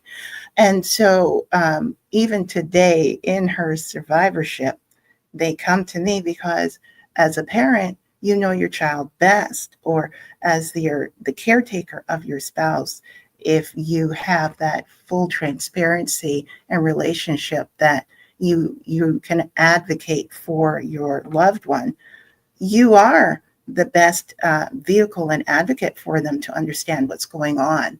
And so they will come to you and say, we think it's this. What are your thoughts? And often it will be, well, have we considered these alternatives? Let's do these tests. And if these tests say no, then okay, we can go down that road. And a lot of times they haven't considered it yet. So these are the things that often I bring to them because of my long tenure in neurotrauma education. Yeah, that trusted advisor, and Mhm. because of course you've been through it a couple of times, but you've lived with it, in your nursing career. But Mhm. some of us don't. A lot of people, this might be their first foray into the healthcare realm, and Yes. and they might be shocked at what they start to experience, Mhm. and understanding how decisions are made, or what their role can be in the Yes. decision. Do you just have to accept the answer that comes back, or how do you understand it? Because this is super important. I know you've got like some points, like I think there's 8 points, maybe more or less, that you say, hey, you got to consider these things when you're Mhm. going through this kind of experience. Can you talk to us about that? Yes. So you want to make sure that you are in the right place, in the right space, and with the right provider. So what does that mean? If you are in a rural community, you don't really have a lot of options. You're going to have to travel. But let's say you're in an urban setting. There are many hospitals around you, but that hospital might not be the right place for you to be because that's not the specialty that you're trying to deal with. So you really want to go on the internet and check to see what that hospital deals with. What is their, they usually have 4 things that they do well. Whether it's orthopedics, if it's in cancer, it's going to say what types of cancer they deal with. Now, if you can still receive care there, it's just that they're going to be looking elsewhere to provide adequate care for you. So it might be best for you to travel to that center. Also, you want to make sure that you're in the best center. You might have a community hospital, but what you need is a cancer treatment center or an NCI designated center, because what you have has progressed, or maybe you're stage 3 or stage 4. So you want to be among the best of the best people who see this 24 hours a day, 7 days a week, not someone that it's a rare occurrence that comes into. Many cancers, people think it's rare. It's not actually rare. It's just that they haven't seen it within that facility. The other thing you want to consider is what your insurance is. Your zip code will dictate what insurance availability is and what your coverage will be. And that is dictated by the tax base within your community. So you may have to come out of your actual zip code to get the best care or the most appropriate care. And the third thing is, what state do you live in? Certain states will only cover certain care. And if you're having a lot of difficulty getting some off-label or off-brand use authorized, you may have to change your state in order to have access to it, because in another state it may be a covered entity. So these are some of the things that you should consider. Oh, that was a great advice to be, just understand what's in your corner, Mhm. that you can begin to understand what you can do. 'Cause sometimes you feel very powerless and vulnerable in certain situations. You're like, I don't know how to help, and be an active participant in the care team. And as you said earlier, because of your usually the caregiver, or the one that's taking the patient Mhm. in for care, they have more knowledge Yeah. than some of the physicians and clinicians that are there. Just the rudimentary. So, hey, these things that you need to understand. Or in our fractured healthcare system, they don't have all the records always at their fingertips. So they Yes. need to know these things. Hey, this person is either diabetic or they're in these certain medications there, because they can't maybe speak, or they're fuzzy about what's going on. Because when Mhm. you get, let's just say you get a cancer diagnosis, that first time that you hear this is what's going on with you, you get into a blurred state. Like, what are you talking about? Exactly. What was Exactly. happening here? You need somebody with a clearer head, right? Yes, yes. It's like the deer in a headlights situation. And even as myself, I'm neural trauma trained. Some of these things I should have picked up, which I did, but I could not convince her healthcare providers that this is what it is, right? What you see, let's not make it complicated. What is presented in front of you is exactly what it is. And so often there are certain percentage of the populations that this happens to. Depending on what demographic you are, what sex you are, even in other diagnoses, you will find that there is this discounting of a duck is a duck, it's quacking and it has feathers, right? And so you want to treat the obvious sometimes instead of looking for something else. But again, in going to that understanding, you have just been given a life-altering diagnosis. So you want to know everything about it. And depending on your wait time, you can wait between 5 weeks up to 5 to 8 months before you can see that oncology provider. And if you're in a later stage of your cancer journey, you might not survive to see your provider for the second time. And that could be devastating, watching your loved one deteriorate before they actually make it to their first dose of cancer treatment. So this is why it's so important to know where your resources are and to know where to go, because for every day that you delay your treatment is 10 days of life expectancy lost in later stages of cancer. And that's from the National Institute of Health. I'm pulling that statistic from there. You can go ahead and look for it. So for me, it was most important to making the right decision. But I also want to tell you, after you've made a decision and decided to go through, give yourself grace. It may not work. You're going to find something. You're going to go on Dr. Google and find something, and it's either going to be, it doesn't work, it's not for you, or it's just not the right treatment for you. Don't despair. Keep your eyes open, your mind open, because if you hang your head on something too much and then it doesn't work, you'll lose hope. And so we don't want to do is give false hope in cancer, because you're terminal, right? Right. We need that your death is impending. It may not be imminent, but it's impending.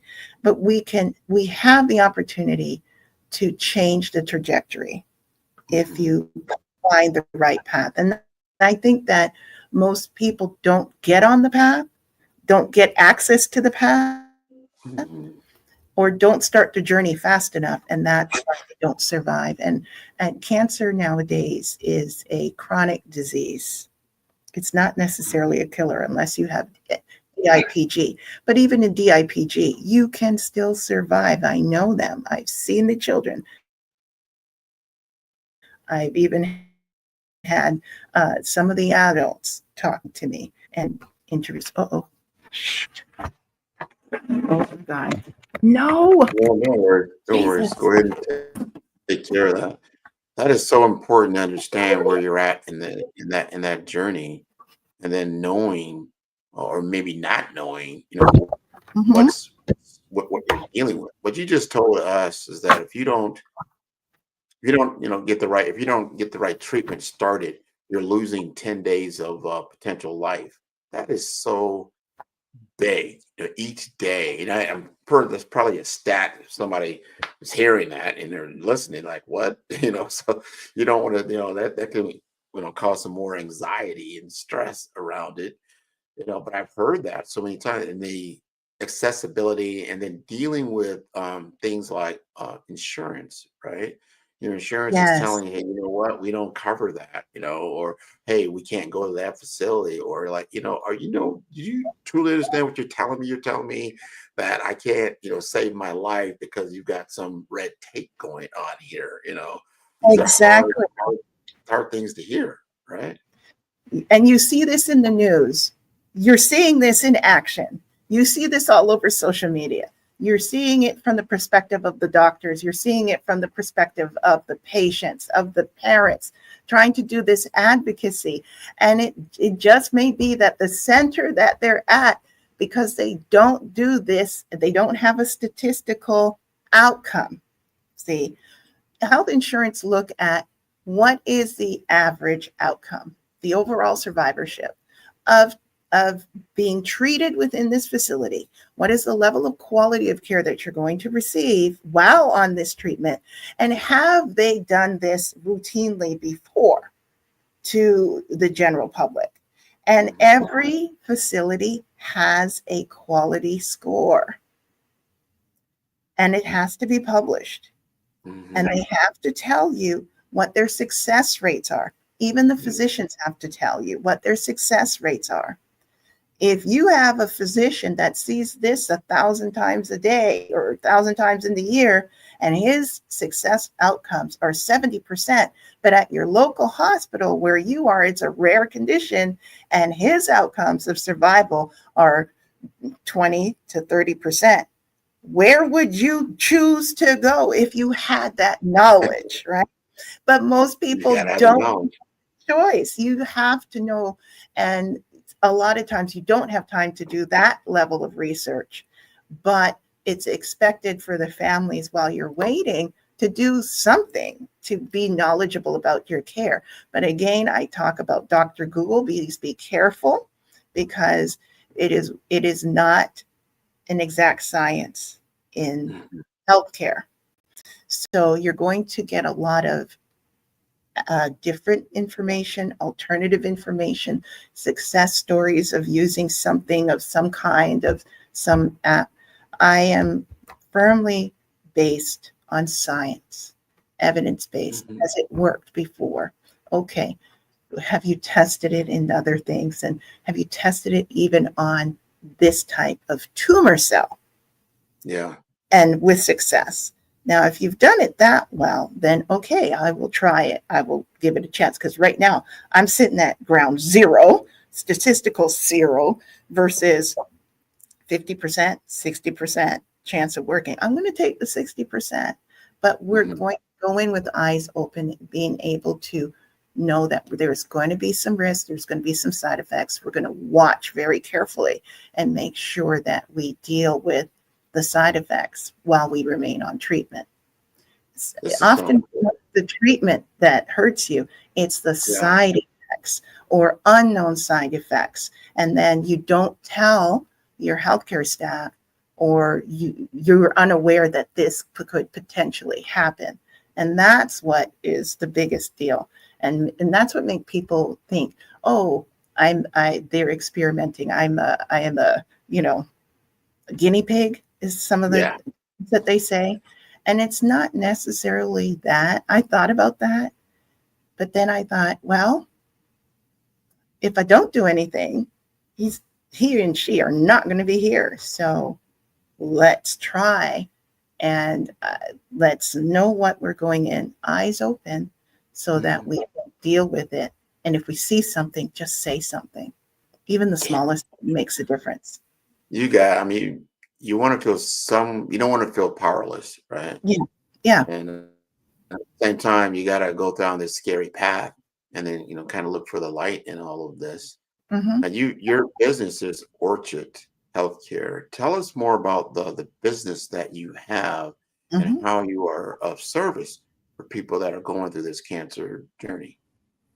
Well, for me, the biggest thing was access to treatments, because there were treatments available. We just didn't know about them, or they weren't at a place where it was available to human consumption.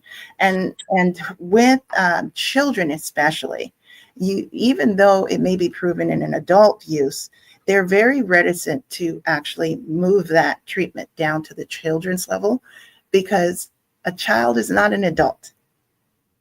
They're physiologically not ready or established as the adult physiology. And so they may need less of a drug, or they may need more, and you don't know at that point. And so there is no one out there that wants to experiment on children. It's just not going to happen.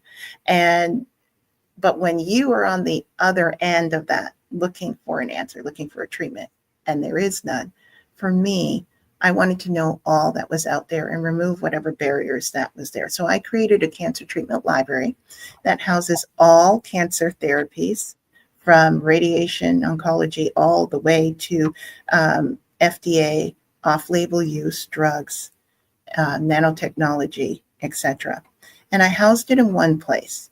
And the reason why I did that was I literally crossed the country trying to save my daughter. I live in Florida. I had to New York. I went to Tennessee. I had conferences from Chicago all the way to California. Anywhere that I could look to find an opportunity to say, are you willing to try? And I guess for me, I didn't give up because that was what was necessary for her in her development. It was a gene and a receptor. It wasn't a gene or a DNA targeted there. It was none of that. It was a receptor that no one knew about, the FGFR gene, which is something that restricts the growth of tumors. But her gene was turned on to say, we ain't going to stop nothing. So she had it from the hair on her head to the soles on her feet. And we did not know because of this pesky little receptor. But she didn't have one. She had all three. And so we had to wait for technology and medical science to catch up to her. So what do you do in the meantime? You know? And so if you don't know what's out there, you can't access it.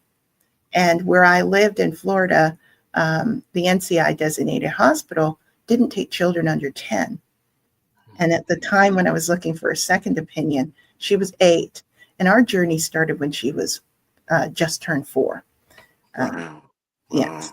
Today she's 15. And, you know, I'm not going to say it's an easy journey. We're having a lot of challenges, but the squeeze was worth the juice. I will say that.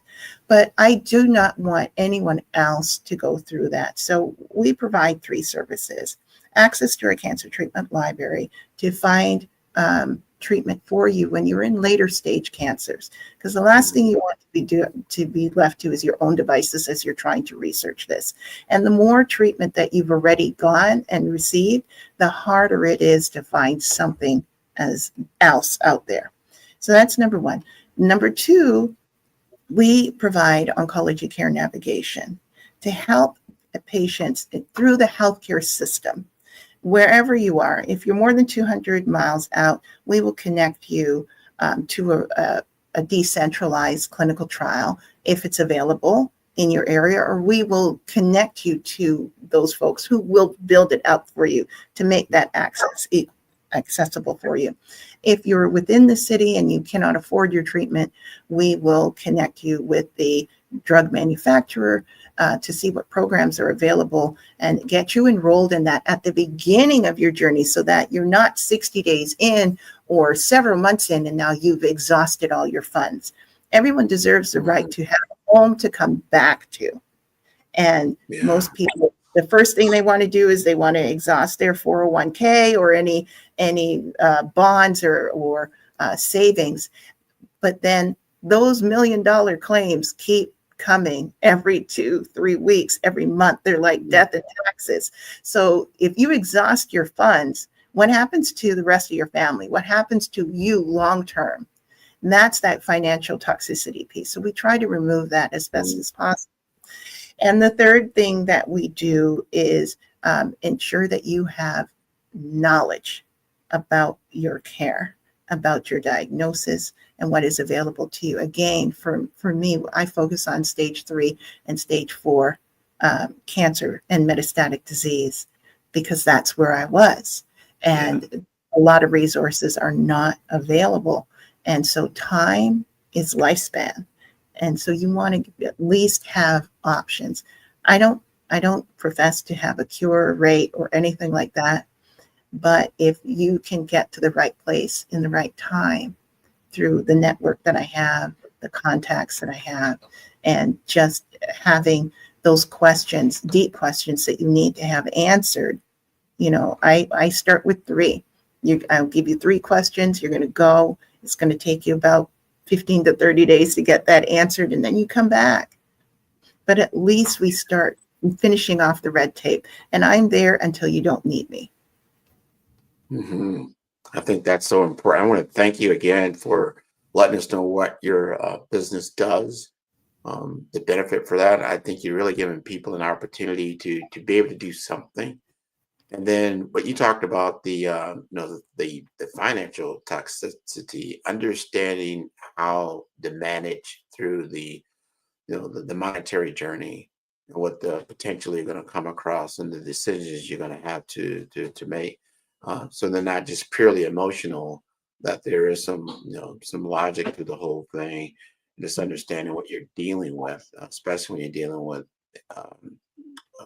payers in the insurance world, what that looks like, and then what's available outside of that. Like you said, there's trials, there's other things that you may or may not need to get involved with. So obviously, before we let you go, you got to let people know. So how do we get in touch with these services? What's the best way? The best way is send me an email at orchid as the flower, hcs@gmail.com. Or you can find me on social media, LinkedIn for my profile, Rochelle Prosser, or Orchid Healthcare Solutions. I'm on Facebook, Twitter, Blue Sky. I'm out there. You can find me, Instagram, or you can find me at one of the conferences or one of the speaking sessions that I do. I try to be out there because knowledge is power. And if people don't know that you're out there, then how do you know what's available and what your choices are? That's so true. Mm-hmm. Well, I want to thank you for sharing your knowledge, your story, your business on the Black Business Network. Genius is common, and I will see you on the other side. You're welcome. All right, great knowledge shared for sure. The Black Business Expo's mission is to raise funds for high school seniors going to college or K-12 entrepreneurs. This expo is a fundraiser for students, and you may go to blackbusinessexpousa.com to donate to the scholarship fund, or you can use the Cash App that is on the screen below, and that is $BBXUSA. Our goal is to give laptops and up to $5,000 to 10 students. And students, you can register online at blackbusinessexpousa.com. Every dollar counts. So please donate to the scholarship fund and help students achieve their dreams. And special thanks to our Black Business Expo USA sponsors for April 2025. And they do include NC100, Suede Soul, Carolina, Virginia Minority Supplier Development Council, Stub Management, Margie McLean Foundation Incorporated, Genius is Common, Executive Women's Success Institute, The Quality Coaching Company, Superwoman Business Services, Creative Force Studios, Lee Entertainment, Black Business Olympics, Artistic App Design, Banks Law Firm, Black Business Expo USA, Genius is Common, and I will see you on the other side. In the realm of healthcare, advocacy can be as crucial as science. When Rochelle Prosser's family faced a dire medical situation, she realized the power of standing up for those you love. Rochelle's story began when doctors told her there were no more options for her family. Refusing to accept this, she embarked on a journey that would not only change her family's life, but also inspire a broader movement in healthcare. Through her experiences, Rochelle founded Orchid Healthcare Solutions, an organization dedicated to transforming patient navigation in complex medical systems. As Grant McGaw, podcast host, notes, Rochelle combines personal experience with real-world solutions that healthcare providers are actually implementing. Rochelle's approach emphasizes that healthcare isn't just about treatment options. It's about ensuring access for everyone, regardless of their background or resources. Her advocacy work is a testament to the impact one person can have in breaking down barriers within the healthcare system. This isn't just my story. It's about creating a blueprint for anyone facing healthcare barriers. Her journey has become a guide for others, offering hope and practical solutions to those in need. Listen to Rochelle's full interview on the Follow the Brand podcast, available on Spotify, Apple Podcasts, and 5starbdm.com. Join this movement and be inspired by a story that proves advocacy can change lives. So you have give yourself grace and space and say, I made this decision, maybe right, it may be wrong, but at the end of the day, it was the best decision with the tools and information you have in front of you.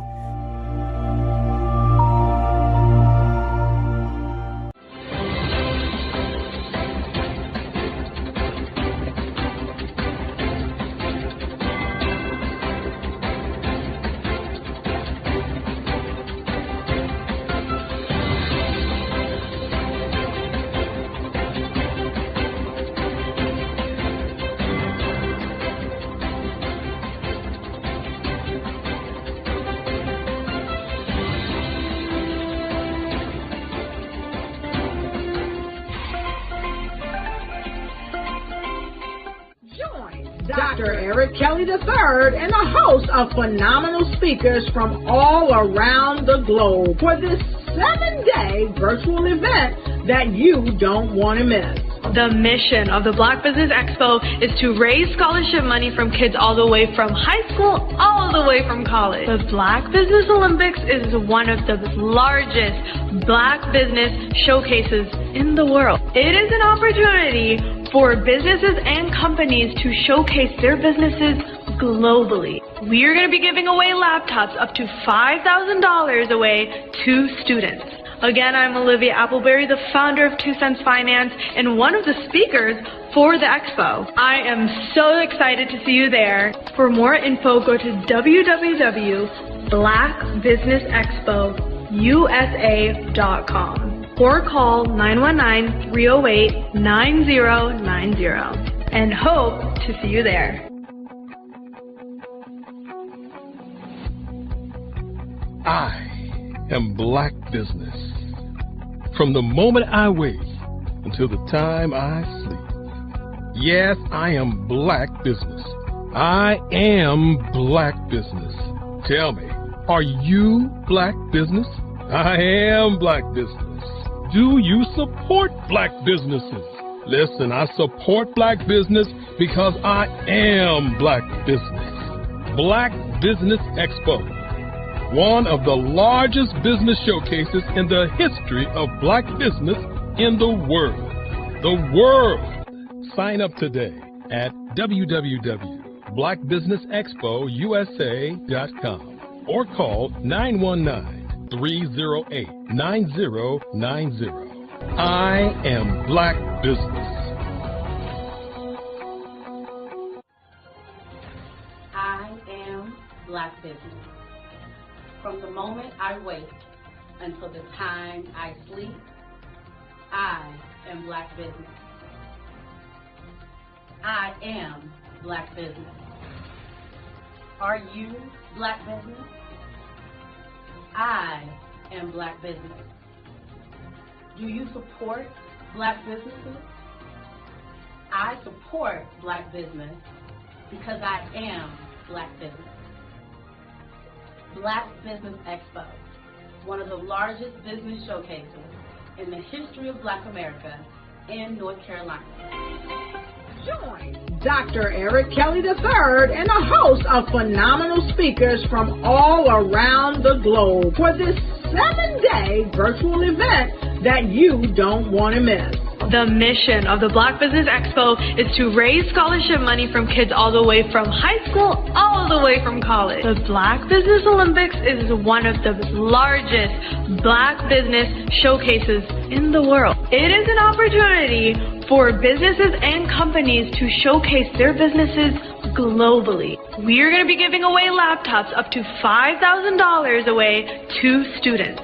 Again, I'm Olivia Appleberry, the founder of 2 Cents Finance and one of the speakers for the expo. I am so excited to see you there. For more info, go to www.blackbusinessexpousa.com or call 919-308-9090 and hope to see you there.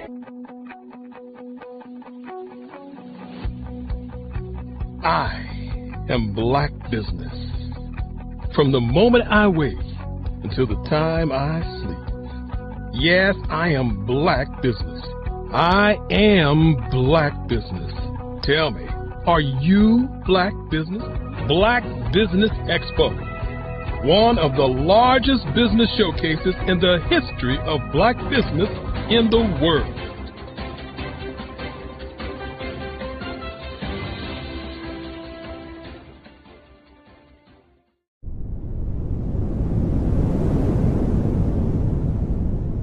Five-Star BDM, Brand Development Masters, is a professional consulting and advisory group keenly focused on business development services for the small to mid-sized business and entrepreneurs. Although every business is unique, they often share business development challenges that can be addressed through smart branding. Services include process improvement and operations, digital strategy and transformation, business intelligence, digital marketing, and personal branding. Our business and personal branding company has helped a number of professionals and organizations to optimize and grow. This results in more business, more opportunities, better reach, positive outcomes.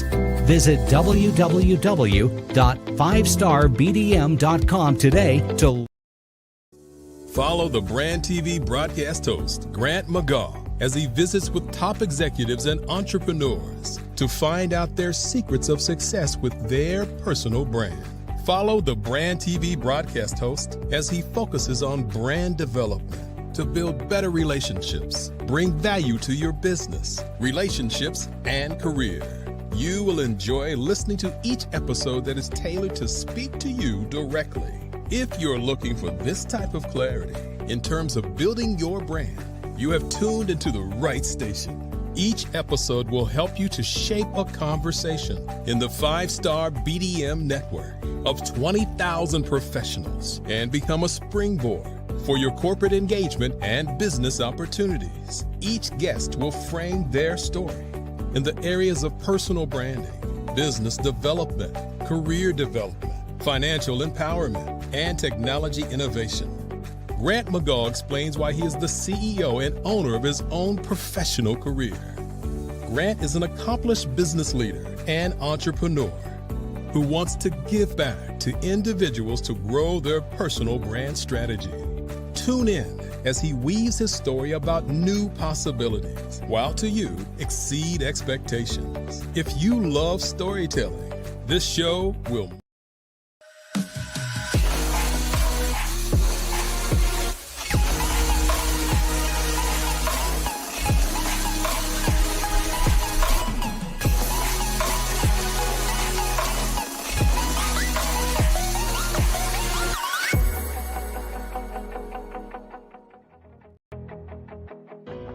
I am Black business. From the moment I wake until the time I sleep, I am Black business. I am Black business. Are you Black business? I am Black business. Do you support Black businesses? I support Black business because I am Black business. Black Business Expo, one of the largest business showcases in the history of Black business in the world.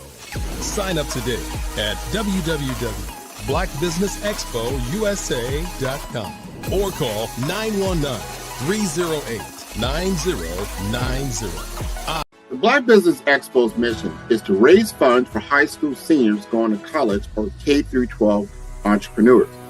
This expo is a fundraiser for students. Please, you may go to www.blackbusinessexpousa.com to donate to the scholarship fund or use the Cash App at $BBXUSA. Our goal is to give laptops and up to $5,000 to 10 students. Students can register online at www.blackbusinessexpousa.com. Every dollar counts. Please donate to the Black Business Expo USA Scholarship Fund.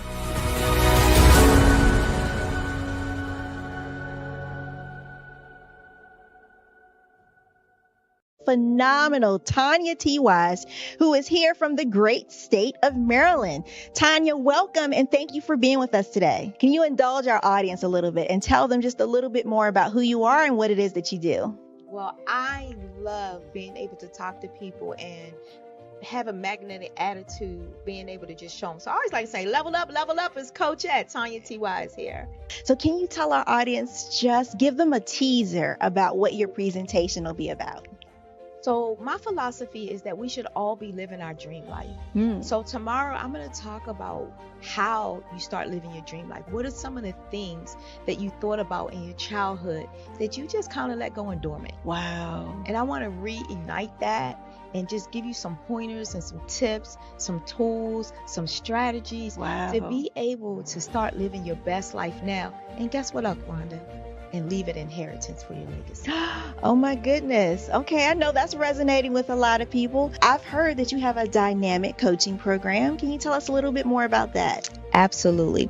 So our coaching program help people that have the lack of time, that lack strategies, and lack the confidence to go after their dream life. So we help them implement tools, we help them implement strategies, as well as give them resources so that they can live their best life now and leave that inheritance. Wow. Oh, I love that. I love the leave the inheritance part.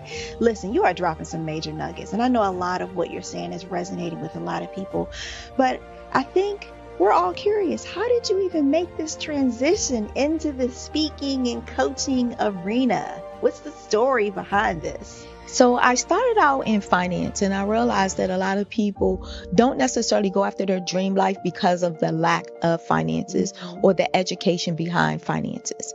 But it wasn't until I lost my firstborn, my only son, that life changed for me. And where I was going after it all, living the corporate life, hit my 6-figure income and living in my dream house with my dream man, driving my dream car. I nearly lost it all when I lost my son. And so I realized it only takes one financial catastrophe that can change your entire life.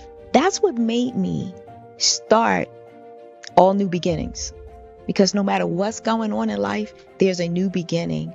And because of that, we develop a program called Wise Minded. My little slogan is, don't just dream it, let's live it. If they want to connect with you or work with you, what is the best ways for them to be able to do that? Well, for my social media guru, you can connect with me on every single social media platform as Tanya T. Wise. Sometimes you got to hear the news from the Black perspective, and more specifically, Black publishers. And that's exactly why you have to download the HeyTie app, the largest mobile app delivering breaking news, videos, and podcasts from 200 of your favorite Black publishers. Yes, 200 Black publishers delivering news as it happens, literally all in one app. Go to HAYTI.com or download the app in the Google Play Store or Apple App Store. It's completely free, along with information that you can trust.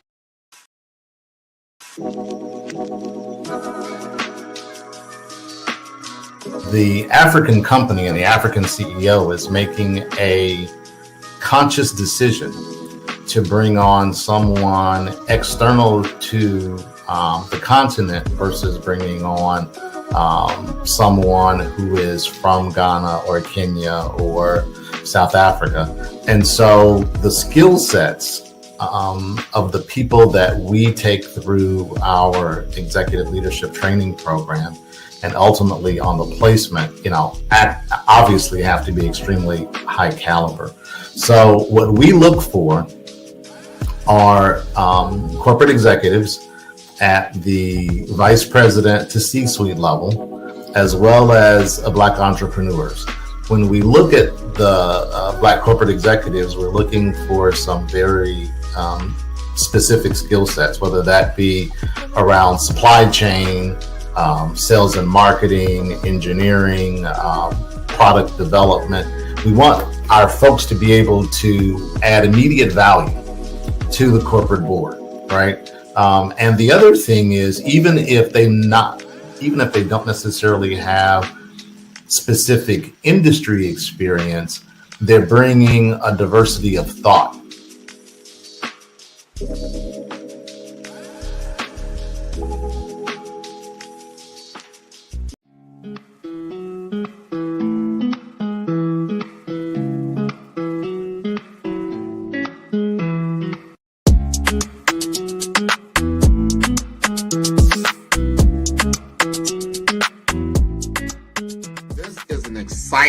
Exciting time to be in digital marketing with the advent, the explosion of generative AI chatbots, better known as ChatGPT. There's Bard, there's Claude, there's all kinds of this new one came out called Gemini. There's so many different tools that really what it comes down to is that it's made my business more precise.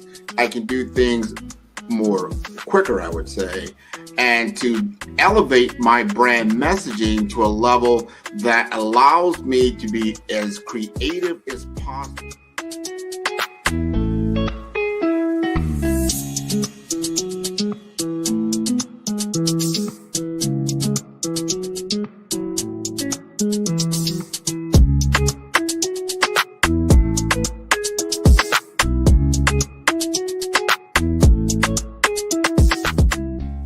Digital market economy is taking the world by storm, probably over the last decade or so, but is really escalating now in the advent of AI because it is a game changer for a lot of businesses. It's not just all the big boys that can play in this space because of cloud computing, because of mobile computing, and now you have these tools at your disposal. You've got a laptop, you've got a computer, you can now digitize yourself to a level and get your message out there, and that equates to business.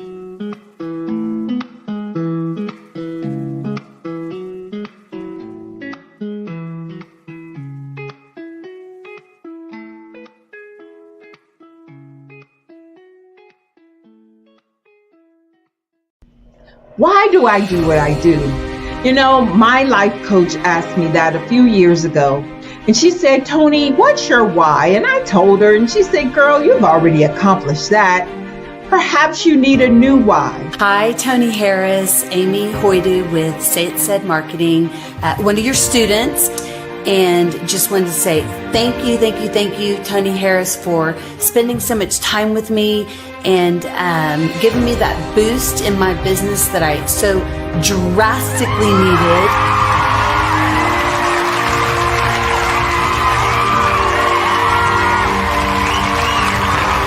My why is to touch, move, and inspire my clients to take drastic steps to be better than they were before they met me. I'm a resource, I'm a connector. I want to help people build deeper relationships that are beneficial to their life and business. That's what I do best. So, first thing you got to do is show up. And speaking is a way to magnetically attract your ideal client to you. How many of you use social media that way? Absolutely, and this is how you look to the world. Drastic steps are the steps that are needed to be successful.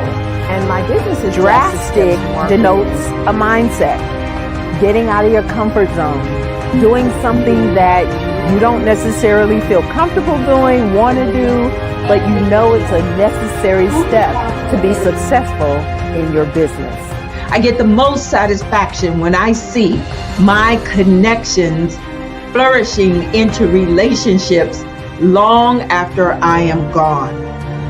Hi, my name is Jasmine Augustine with Media Jasmine, and I've joined several networking and referral groups in the area. And Network in Action Northeast Houston with Tony Harris Taylor is one of the best organizations that I've joined. I love that piece of what I do, and it is what fuels my fire.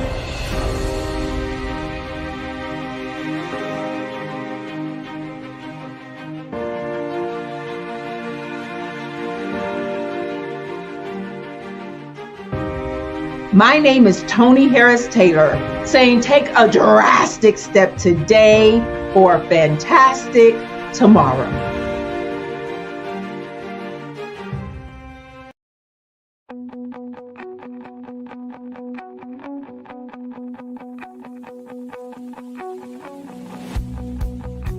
I am Black Business.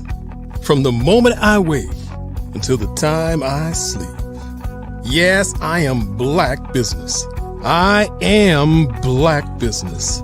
Tell me, are you Black Business? I am Black Business. Do you support Black businesses? Listen, I support Black business because I am Black Business.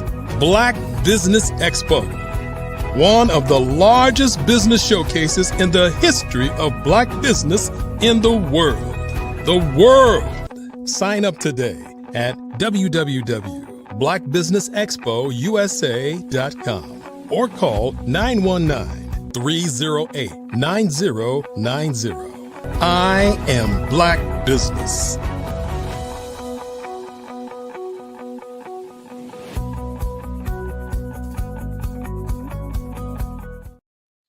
Hello, hello, hello, and welcome to the Black Business Network. My name is Grant McGaw, CEO of 5-Star BDM and host of the award-winning Follow Brand podcast and TV series, and I am your business moderator for this session on the Black Business Network. The Black Business Network is a 24-hour business network showcasing Black businesses, business owners, entrepreneurs, and thought leaders worldwide. And we have speakers from North Carolina, London, Singapore, Africa, Japan, and cities all over the United States. The Black Business Network is a global community sharing business knowledge to empower, inspire, and educate businesses about business. And we are honored to welcome John Clendenin to the Black Business Olympic stage. He is an internationally recognized leader whose impact spans business, academia, and global economic development.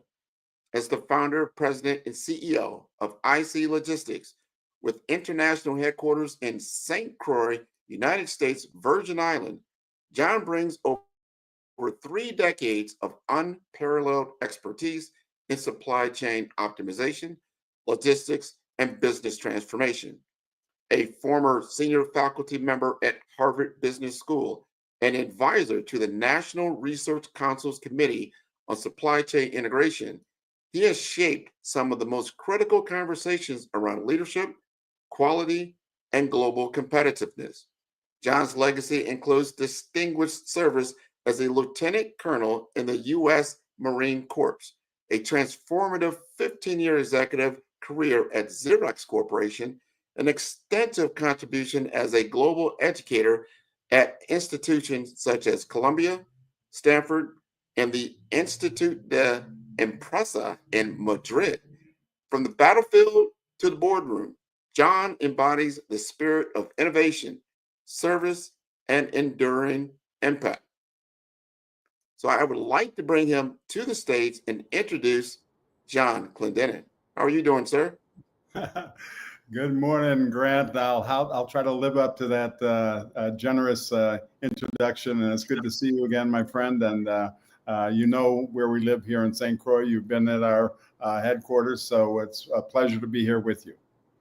Absolutely, and I'm telling you, you got to. First of all, John is very, very modest, and I went to his home not only 2 weeks ago or so. He invited me up to have a cigar with him, and I'm saying I've lived in Miami a long time, had a lot of different cigars, and I have to say, I'm going to say it right here on the live network, that was probably the best cigar I've ever had in my entire life. I have one here, Grant. I have one here.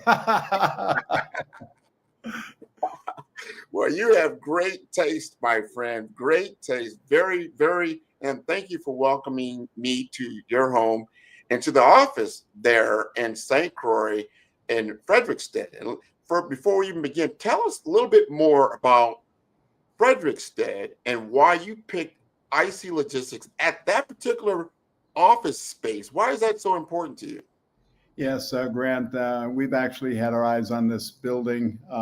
It's a former bank building, a Chase Bank building, excellent structure. It's in the historic district of Frederiksted. And we've looked at getting this building for almost 20 years, and we were successful last year. The building has 3 apartments upstairs, and then the downstairs area, about 10,000 square feet, that was a former bank with a vault. And the purpose of the building, first, the location is excellent. It also offers, extraordinary view of the stage during our Christmas festival, carnival, and the Caribbean parades that are famous around the world. So we have that viewing stand upstairs with a cigar lounge that we meet in. But the headquarters, St. Croix is blessed with about 8 times the fiber capacity of Silicon Valley. And when I came here after we started the company, we moved it from Boston to St. Louis, and then came here as our international headquarters. And I happen to be 6th generation Crucian. So I was coming home, and they attracted me because of our economic development benefits that are enjoyed in the territory. So we applied and got our EDC benefits from Governor Turnbull, which include 90% tax exemption and different opportunities for growth. So one of those things that we did, and we're a software company and supply chain logistics, handling the interoperability of ERP systems, enterprise resources planning systems globally. And so we need servers to do that. And the international law for the transaction takes place where the server is located. So we have servers on St. Croix, and those transactions are 90% tax exempt. And we got pre-released by the Treasury Department. So those servers are in the state north side, which is a landing station that was developed by Global Crossing when they spent $1 trillion putting in the network. We have 8 times the fiber capacity of Silicon Valley here on this island. And we haven't taken advantage of it because people look at a tiny place with 100,000 people at best in the Virgin Islands, doesn't need that much fiber, okay? But we want to do business globally. And so we have the capacity, particularly now that we're going to cloud computing and other paradigms, to be able to distribute our software at T3 speeds and without delays or hiccups. So that fiber then comes through a line into the town of Frederiksted, which is 3 miles away. And we're operating downstairs. We're going to place our network operations center. So we'll have the servers to control our global network right here downtown, 100 yards from the beach, tennis courts, basketball courts, playground, and the old Fort Frederick, and 2 blocks from the pier. And the pier is where the cruise ships come in. So we've located, and we have a franchise being developed with the World Trade Center Association. So we're World Trade Center Frederiksted, as they name them after cities. And so we're going to tap into that global network right here in St. Croix. Well, I think you've answered that question eloquently, is like why you located your particular office. And I got to stay there. So I was able to be there for a week. And I tell you, the number one thing that definitely still rings true in my memory is going out there on the terrace and seeing the cruise ship just like right there in my face. They're like, well, I think I'm in the Virgin Islands without question. I have to think about, should I sit here and work, or should I go diving? But these are some of the questions that we ask ourselves. But this is one of them. I want you to talk about specifically, because you brought up something that's so important, economic development, is the St. Croix economic development and Caribbean American single economy, that because of legislation that was passed by the governor, there was an MOU by Governor Albert Bryant for the first time, opening up what you talked about is the taxation of benefits, some of the economic benefits, and the fact, and a lot of people that are probably tuning in right now, especially in my network, know I've been in information technology for 25 years. They were like, whoa, yeah, we do remember Global Crossing. Oh, yeah.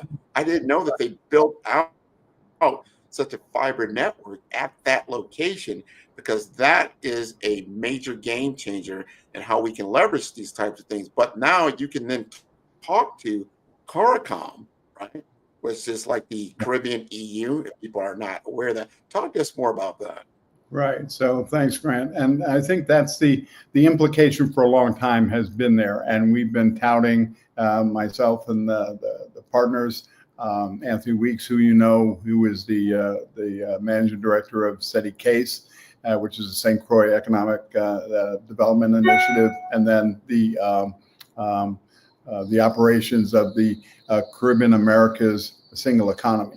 So with Governor Bryant signing that MOU last October 29th, we have developed a partnership in the Caribbean called Connect Caribbean, with that we're putting in a ferry boat service that will transport cargo and people through the Caribbean diaspora.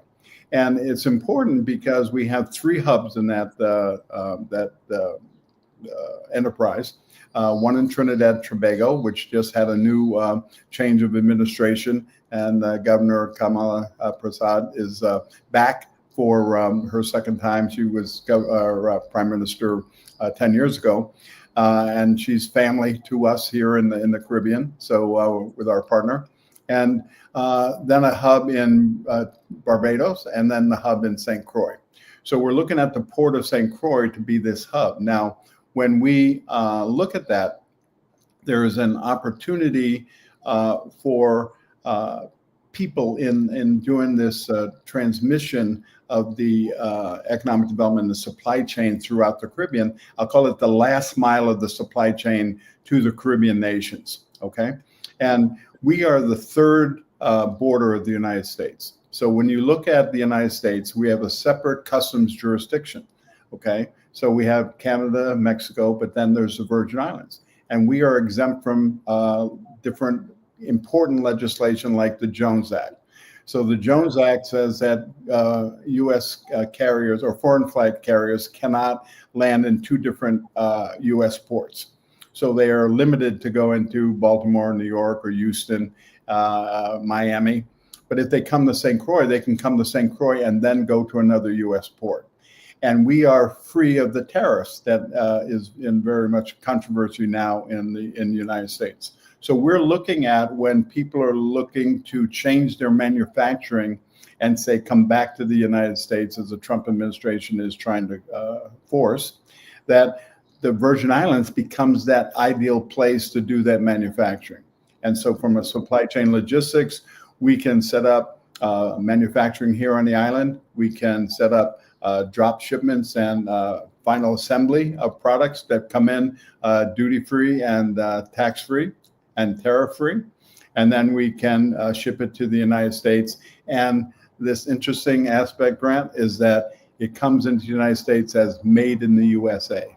So there's extraordinary things that we can do. And, being that this is the Black Business Network, I was the former president of the Black Alumni Association at Harvard Business School. And that extraordinary organization, when I was, I think, one of the first 200 Black graduates of the business school back in 40 years ago in 1984. But now there's thousands of Black alumni from Harvard Business School. And I think that network of Black MBAs around the country is our sweet spot to say, don't retire and go to Florida. Don't go to Martha's Vineyard. Come to St. Croix. We have a population that's 86% Black. We're a U.S. territory. You don't need a passport. You can come in here. There's beautiful places to be. Why would you be somewhere else and not have a supportive thing where we have a Black governor, 15 Black senators, and we have an economy that's based on Black business? So it's an extraordinary opportunity to be on the show and to talk about some of the logistics and business stuff. But the point is, it's about us. We used to say back in the day, for us, by us. So why not take advantage of this in your Black Business Network? No, I'm glad you said that. I find that it's a head scratcher as I think about it because of what you just said about the U.S. Virgin Islands. I think a lot of perception is like it's just one of the islands, it's just another place, whether it's in the Caribbean, is Jamaica, the DR, Haiti, or something like that. But this is a U.S. territory with U.S. laws, U.S. banking laws that is run by African-American people. And here we are, we got $1.2 trillion economy in the U.S. that we can now, this is something that as Black people, we actually own, opportunities here. And then what you just talked about, this massive opportunity in the Virgin Islands today, in the current economic times today, that we need to really take a look at as an opportunity. Now, with that said, talk about your business is from, what do you do from a software perspective? Like, hey, I hear you say IC logistics. I heard you say software. What exactly are you doing?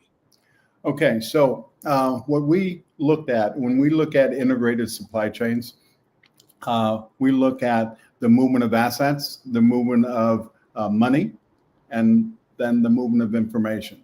So there's a good procedure for moving assets around the world, and has been for years. It's not as efficient as it could be, but it works, okay? And there's different cruise lines, Kuehne+Nagel, Franz Maas, Crowley, Tropical Shipping, that move the cargo, and then they have different trucking networks and fleets, from Tyco to Yellow Freight to, FedEx, American, all of Amazon, all of those things have networks of this. The rail lines, okay? Those systems don't talk to one another, okay? Because the ERP systems are in different formats and structure of the data.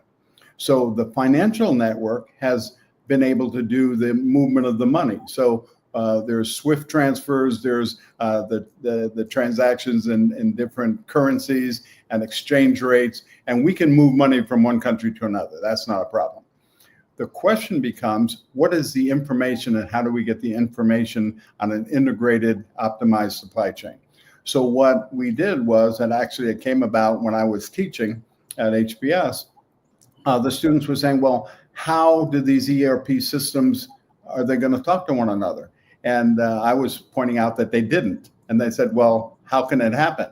And I thought about it and said, well, I don't know, but I'll think about it. So I thought about it, and I came up with an idea, and I took a leave of absence and worked on Inner Circle Logistics. And so I assembled my posse, okay, which is what we do, okay? So particular note is my friend and colleague, George Ellis, who I known for years and years and years, and met just before we went to Harvard, but we went through Harvard together, and our families are associated. And we've been doing supply chain logistics. And he actually worked with me and came up with this term, Inner Circle Logistics, because it was our inner circle that was putting the things together. So now we have Inner Circle Logistics, Inner Circle Finance, Inner Circle Energy, Inner Circle Hosting, and now it's Inner Circle Group as the overall umbrella. But what we did with that early team of people, we had customers such as Boeing, 3M, the Raytheon Company, and we then started doing stuff with USAID and the Trade Development Agency. So what our software does is what my business process patent is the exchange of data and documents in multiple formats and structures. So you, of course, know about technology. So it's whether it's flat files or comma separated value files or XML, those ERP systems don't hear or don't talk with one another. So what we did was a pilot program for U.S. Trade Development Agency in the Balkans. So we took Chinese shipments coming in through the Suez Canal, landing in Thessaloniki in Greece. Those documents, there's basically 15 trade documents, single administrative document, commercial invoice that go with a shipment. And those are in Chinese, okay? So when you get to Thessaloniki, it's a bottleneck because those documents on each shipment have to get translated into the Greek alphabet, okay? And in the format and structure of the 6 border agencies. So you have phytosanitary, weights and measures, border police, customs, and agriculture. So they have different ERP systems. Like in customs, they could be using Asakuda. So what we were doing was we worked with the UN, and the UN had a recommendation 33 that they put out, which is a single windows initiative. And it said that each country should have a single window in which to do electronic trade. The problem is that there's 163 countries that do electronic trade. And that's not a single window. That's what I call a greenhouse effect. So how do those single windows talk with one another? So that shipment I talked about that came from China that went to Greece now went to Bulgaria. And Bulgaria has 6 different ERP systems, and they use the Cyrillic language. So it has to go there. And then it goes from Cyrillic there in Bulgaria to Macedonia, and then from Macedonia to Serbia, Serbia to Hungary, and up through the EU, and different languages, Spanish, English, French, German, Italian. So what our software does, when we looked at our pilot, we took 8 countries. So we had 15 trade documents times 6 border agencies. That's 90 formats of a document per country, times 8 countries. That's 720 different versions of a document that's needed to have APIs, application programming interfaces to do that. We developed a system where we take a client server model where we create an XSD, a document type definition for each of those different things. But that's a finite number, 720, okay? So we created a cloud environment 20 years ago. So where we put a virtual relational database of the data in the 720 different formats, so that when a shipment went to Macedonia and the customs agent wanted to see it, he would download a web services report and see that document on A4 paper with a green background in Macedonian, and he could look at that document. And then when he saved that document, he saved it with the cyclical redundancy check, and it became there, as opposed to sending PDF documents back and forth and trying to do that. So I know I did a deep dive. No, this is good explanations. That's what we did. That's what we did. Yeah. Yeah. No, this is important to understand. I'm glad you kind of took us through the supply chain of what you do from a software perspective, and the big problem that you solve. And I think, you know, companies around the world, especially when you're doing shipments, now that's a big time saver. Right. And probably not even just time saver, it's just confusion. You know, you get confusion, you don't understand, and then you got to go back and forth, and you know, you just don't ship things just like that quick. Yeah, let me so let me make the segue to what we were talking about before.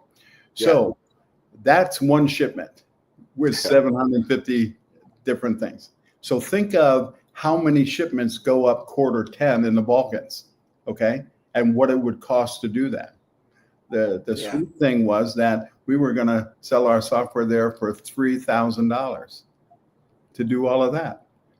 But if you have thousands of people, or like Raytheon has 20,000 suppliers, well, 20,000 times 3,000 starts to add up to real money. If that transaction happens in the Virgin Islands, and software transactions here, it's 90% tax exempt. And if you're going to have that amount of data in the cloud, where's the place? And so my idea is to put data centers for the cloud computing at the hubs of where that is. Instead of different people, whether it's North Carolina and Lenore, they've attracted, you know, a Google data center and Amazon. But those are places because they get economic developments because of the downturn in the furniture industry or things like that. And they tend to try to attract data centers.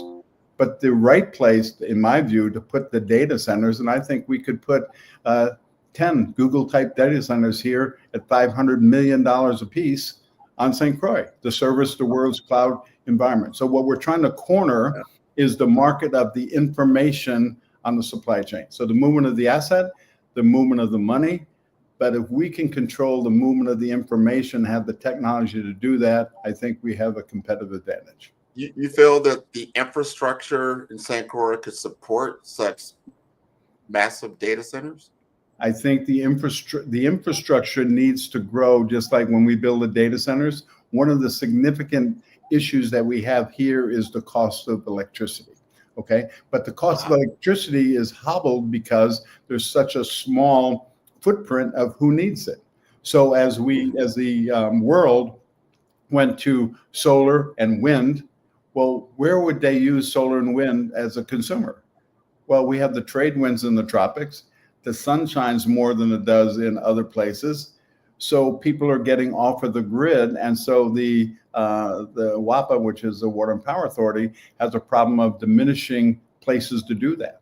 If we can bring the manufacturing, sort of a catch-22, if we bring the manufacturing and the capacity and the large amount of power that we need in data centers, then I think that we will match that kind of requirement. But there's also new kinds of technologies. There's ocean technologies and waves that we can do on the North Shore of St. Croix to take advantage of that. We have the ability to bring in fiber or transmission lines from, let's say, Puerto Rico, which has a much larger footprint of power. We can develop our own wind and solar farms there. We can use the water and desalinization as heat sinks from the data center because it's the heat that we have to dissipate. But we could desalinate it, bring it through as a heat sink, pump it up to the water. Then we have pumped water storage, and we can have that water go down and feed the agriculture needs of the community, at the same time generate electricity. So these are things that can be solved. And what's interesting here, when I sit down with engineers and we look at the structure, I'm sitting down with Black business people figuring out important things. And that's what's exciting to me. And my network of my Ps are in this Harvard Business School network, and others because I teach. So I have a personal network of MBA students that I've been teaching for 30 years. So when I need somebody, I have somebody. Yeah, you have the network of professionals and engineers, as you stated, people that understand it. I know when I went to St. Croix, I saw a lot of open land that is there, which you don't think of, because a lot of people, they'll go through, St. Thomas and think, all right, that's all the Virgin Islands. But actually, the 3 islands are physiologically different as far as how they look, right? Mm-hmm. And St. Croix is very, very unique in what it is, and then how it maintains economically. But I think this, to your point, it could be a renaissance of change that can occur, and I'm so glad that you're doing it. Here's my question, just a curiosity question. Yeah. The things that you know now, because you go back into, you work for or you were in the military. Does some of these things that you know now go back to your your call of duty at that time that you're bringing forth? I know you did some time at Xerox as well. Is all that time into this?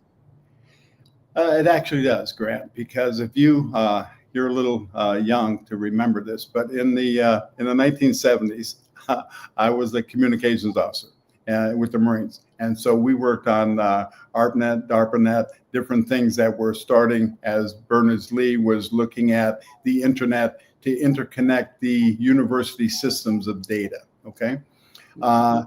And so I worked on those things. I specialized in geosynchronous and synchronous satellite communications, tropospheric scatter, all sorts of things with the technology, because it was really important for us in the Marines to be in contact with the units on the ground where they were around the globe. So that was the mission that I was charged with. And then the security, and having a top secret security clearance, working with back during the Vietnam era of the football and the crypto, and how we had UG6s and we're doing teletype machines and whiz wheels with the crypto. That was the environment that I learned in. But you learn the basics, okay? So fast forward to where I'm then at Xerox Corporation. We were trying to solve the problem of our logistics around the world. And so I became, in charge of the Multinational Development Center, and they wound up writing a Harvard case about it. It happens to be the largest selling Harvard Business School case now. It's 40 years old, but it's we in our Multinational Development Center took $700 million out of Xerox's supply chain of parts, equipment around the world from a $2.6 billion base, and kept that supply chain flat at $1.9 billion as Xerox grew from an $8 billion company to a $16 billion company. The impact of that was 3 points of ROA. So we were able to save significant money by what? By exchanging information for inventory. So we created a system of interfacing where we could do the transactions and know where those shipments were. So instead of, at the time, there was batch processing and things like that took 30 days in order for the systems to integrate. Well, we needed to have that information real time. So we developed our systems in TIM 68 and APL.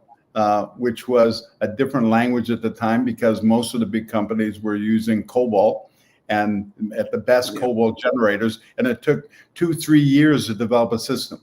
We broke that time down into 3 to 4 months. So in 3 to 4 months, we could save money in the current operating year by spending money on logistics and systems. So we set up this process, it worked, and that's how we came up with this idea of how important the information was. Fast forward to when I got to retired and went to business school. So then I had, as a Marine colonel, I knew the basics of the internet. And we were talking about this building information age businesses and how business would use the internet. But they were thinking about it in marketing. Can we have a website? Can we do those things to promote our business? They weren't thinking about it the same way that I had been, honed in the fire of necessity. And so that is where we came together with this idea and birthed that process. Man, see, and all this time, I just thought you were, a grenade launcher. I thought that was your job. Hey, we crawl in the mud. We crawl in the mud. And now, so I crawl in the mud with rifles. I'm a rifle shooter. And we didn't talk about sports, but you know that I am a distinguished marksman, and I'm still competing over 75 in hammer, shot put, and discus, and playing over 75 soccer. So I'm still involved. I'm on the Virgin Islands executive board of the Olympic Committee, and for FIFA with we got the World Cup coming up for clubs, and then we got the Olympics in 2028. But these are the things that have the passion of keeping going. And so my passion now is to get my colleagues, and I have a particular one in mind. He's gone through this battle. He's older now. He's much younger than me. But he's raised his family, and now he's sort of quietly, doing his big thing in a big company. And I'm saying, well, hey, come to St. Croix. Don't go to Martha's Vineyard. You need to come to St. Croix, brother, because I'm getting longer tooth. You need to run this whole thing, So that's what I'm trying to do, is to say, how do we get those Black business leaders to come to St. Croix? Are they the wealthy people that have their little nest egg, that are athletes that I can resonate with, and take some of that Black money and put it into the Black community? Recirculate it, invest here, okay? And if we can invest here and take what I call the graybeards. So what I'm targeting is the Black business owners that are like 50 to 60 years old that have retired. You come and help us develop those things, and then we'll bring our kids later. But right now we need that, and I need a way of operating that environment. But that network, and I think I'm so pleased to be here on this particular show. I as you know, I go on shows around the world, but we can't talk like we can here. I mean, we can't actually see the opportunity and say, let's do this. Let's do this. Yeah. Yes, no, and that's why I gave you this title, and it makes so much sense. So John is the most interesting man in St. Croix. And I love that. I have to be sixth generation Prussian, and we had all our cousins here. My cousin Stacy Plaskett is the delegate to Congress. We're a family here, and I think we would welcome the non-carpetbaggers here to St. Croix to do that. And by the way, just so you know, this is not starting from scratch. In the EDC program, we have some $4 billion that come through here on with businesses that are EDC companies, and they generate, and that 10% that they're tax exempt stays in the Virgin Islands. So let's say you're a Black business. You come here and they have to 50% tax rate, let's say 40. And you can go from 40% to 30% or to 10%. That's 3 points, So you're going to make that much money just by coming and relocating here. So I go and I say, well, why not? Why wouldn't you do that and have that kind of advantage? And that money that 10% comes to the Virgin Islands. So when I look at it, I look and say, okay, each year for the past 10, 15 years, the Virgin Islands government gets 10% of that money. So that's $400 million. Yes. Okay. But how much did the EDC companies get? These companies, these hedge funds, got at least 3 times that much. So they got almost $1 billion a year. So Grant, you were just here. Look around the island. Do you see $3 billion a year, or $1 billion times 10 years? Do you see infrastructure? Do you see a financial center? Do you see buildings? No, they're not pouring the money back into the community. No, they're not putting it in the community. And that's what I'm saying. If black businesses come here like me and say, oh, you know what? I got to have that building. I wanted that building for 20 years. I have the building now. But all of these buildings can be refurbished. We're right here downtown. And the community, like you said, there's land. You can build your manufacturing places. You can do all of those things that you dream about in the USA. But here, because of this economic environment with the new administration, we have the opportunity, because people are looking to say, well, we got to come and figure out a way to do that. And if we can make products here from foreign parts that are now made in the USA, then we're in the catbird seat. Yeah, and that's what I want to make it a no-brainer. It's the ease of use. It's there.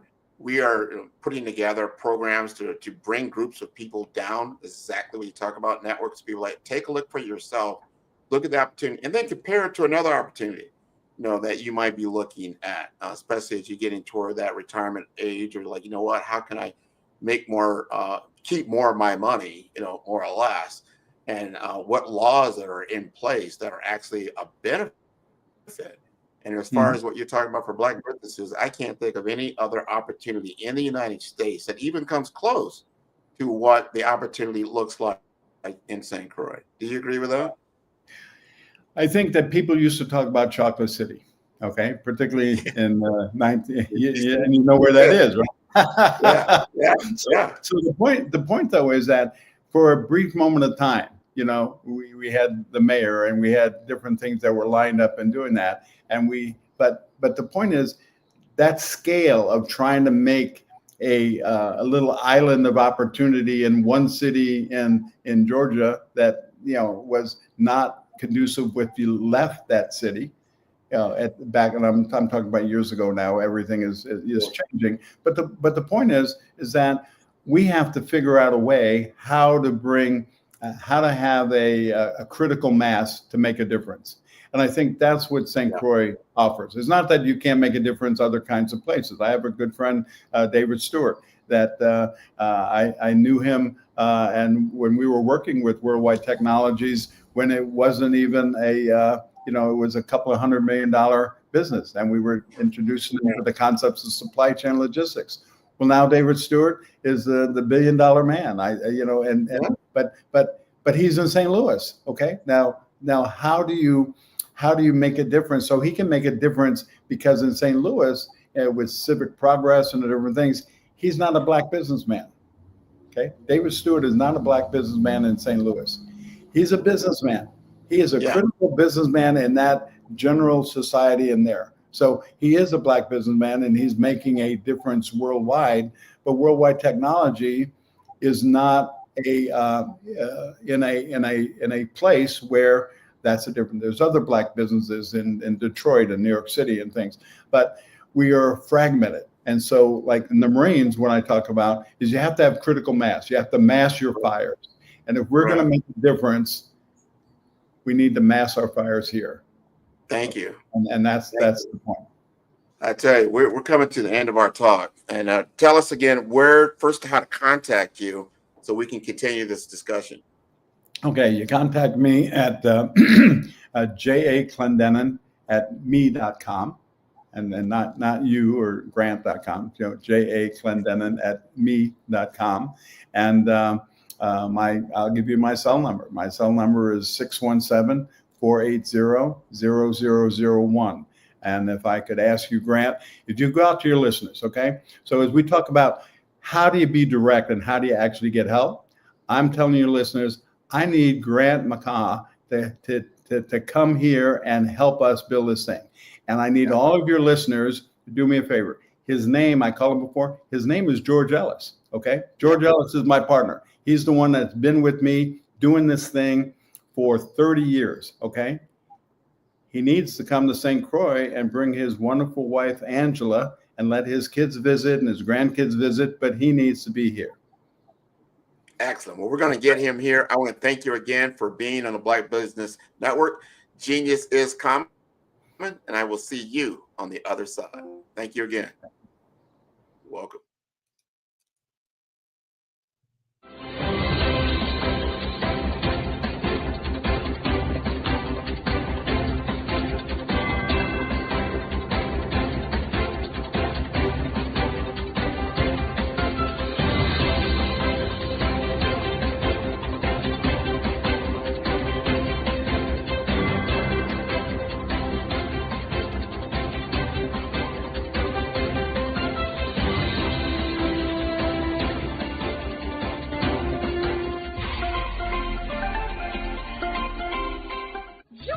Dr. Eric Kelly III and a host of phenomenal speakers from all around the globe for this 7-day virtual event that you don't want to miss. The mission of the Black Business Expo is to raise scholarship money from kids all the way from high school all the way from college. The Black Business Olympics is one of the largest Black business showcases in the world. It is an opportunity for businesses and companies to showcase their businesses globally. We are going to be giving away laptops up to $5,000 away to students. Again, I'm Olivia Appleberry, the founder of 2 Cents Finance and one of the speakers for the expo. I am so excited to see you there. For more info, go to www.blackbusinessexpousa.com or call 919-308-9090 and hope to see you there.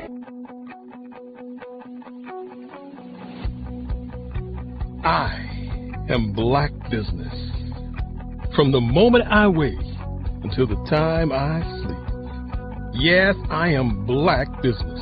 I am Black Business. Tell me, are you Black Business? I am Black Business. Do you support Black businesses? Listen, I support Black business because I am Black Business. Black Business Expo, one of the largest business showcases in the history of Black business in the world. The world! Sign up today at www.blackbusinessexpousa.com or call 919-308-9090. I am Black Business. I am Black Business. From the moment I wake until the time I sleep, I am Black Business. I am Black Business. Are you Black Business? I am Black Business. Do you support Black businesses? I support Black business because I am Black Business. Black Business Expo, one of the largest business showcases in the history of Black America in North Carolina. Join Dr. Eric Kelly III and a host of phenomenal speakers from all around the globe for this 7-day virtual event that you don't want to miss. The mission of the Black Business Expo is to raise scholarship money from kids all the way from high school all the way from college. The Black Business Olympics is one of the largest Black business showcases in the world. It is an opportunity for businesses and companies to showcase their businesses globally. We are going to be giving away laptops up to $5,000 away to students. Again, I'm Olivia Appleberry, the founder of 2 Cents Finance and one of the speakers for the expo. I am so excited to see you there. For more info, go to www.blackbusinessexpousa.com or call 919-308-9090 and hope to see you there. I am Black Business. From the moment I wake until the time I sleep. Yes, I am Black Business. I am Black Business. Tell me, are you Black Business? Black Business Expo, one of the largest business showcases in the history of Black business in the world.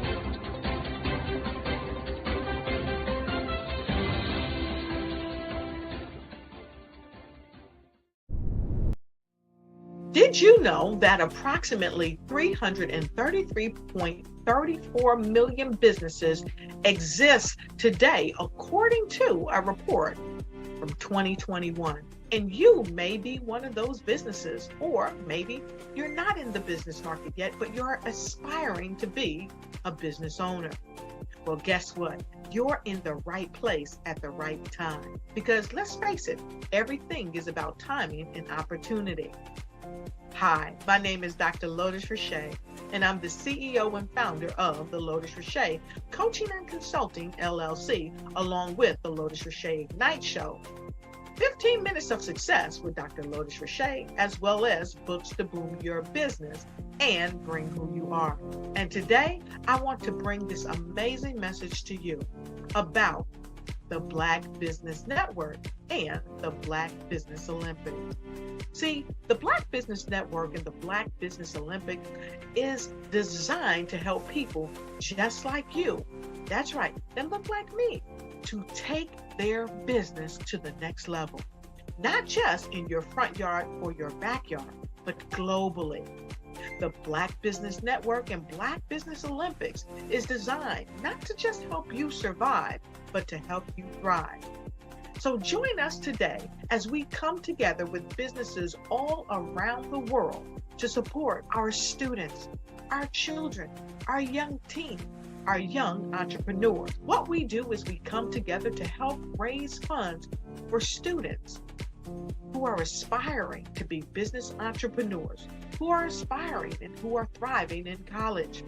We endow them with a wonderful opportunity to gain scholarship of either a laptop or several thousands of dollars.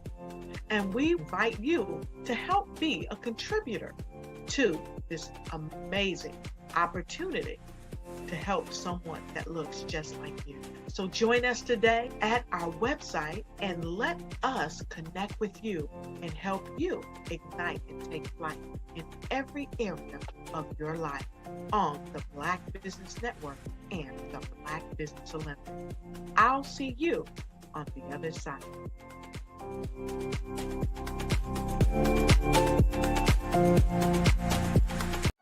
Every speaker has a moment where their words can spark inspiration, drive change, and transform lives. But what happens after the applause fades? With 5-star BDM, your voice doesn't have to fade. We transform your live session into a professional ebook. Imagine your session becoming a permanent, interactive asset, reaching new audiences across the globe. Like Grant McGaugh and Dr. Eric Kelly III, whose session on the Mindset Revolution continues to inspire thousands through their custom ebook. Your ideas can become a lasting impact. Turn your session into an ebook that not only tells your story, but expands your reach, builds your brand, and engages your audience. With embedded videos, custom graphics, and a stunning flipbook or PDF format, your message will inspire long after the event is over. And for a limited time only during the Black Business Olympics, get your custom ebook today. This is your chance to transform your message into something truly unforgettable at an unbeatable price. Your package includes a professionally designed ebook, a flipbook or PDF, embedded video of your session, and custom graphics. Everything you need to showcase your message in a way that lasts. With 5-star BDM, your session becomes more than a moment. It becomes an opportunity for growth, greater visibility, and lasting impact. See your influence multiply as your message reaches new clients, partnerships, and platforms. Ready to turn your ideas into a global movement? Visit 5starbdm.com to secure your custom ebook today. Your audience is ready to listen.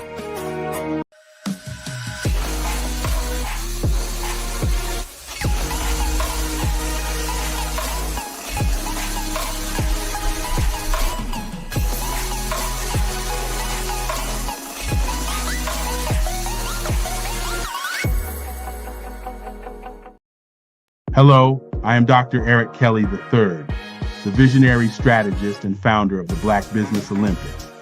I invite you to showcase your Black-owned businesses on the Black Business Network global stage. The Black Business Olympics is a global Black Business Network platform that propels Black-owned businesses into the international spotlight. By showcasing your business on the Black Business Olympics platform, you can reach a worldwide audience of potential customers, partners, and investors. You can also establish yourself as a thought leader, an expert in your field, attract lucrative partnerships, and more speaking engagements. In addition, the Black Business Olympics platform provides a valuable opportunity to connect and collaborate with like-minded entrepreneurs and business professionals from around the world. This can lead to new business opportunities, ideas, and relationships. Finally, by sharing your story and expertise on the Black Business Olympics platform, you can inspire and empower others. This is a powerful way to make a positive impact on the world and leave a lasting legacy. If you are a Black-owned business owner, I encourage you to seize the opportunity to showcase your business on the Black Business Olympics platform. It is a once-in-a-lifetime opportunity to make an indelible mark on the world. Be one of the 1,000 visionary entrepreneurs who are changing students' lives, shaping industries, and leaving an unforgettable legacy for their families. Unleash your voice on our global stage and watch your business thrive. Black Business Olympics is one of the largest Black business showcases in the history of Black business in the world. Yes, the entire world. Just give me a call today at 919-308-9090.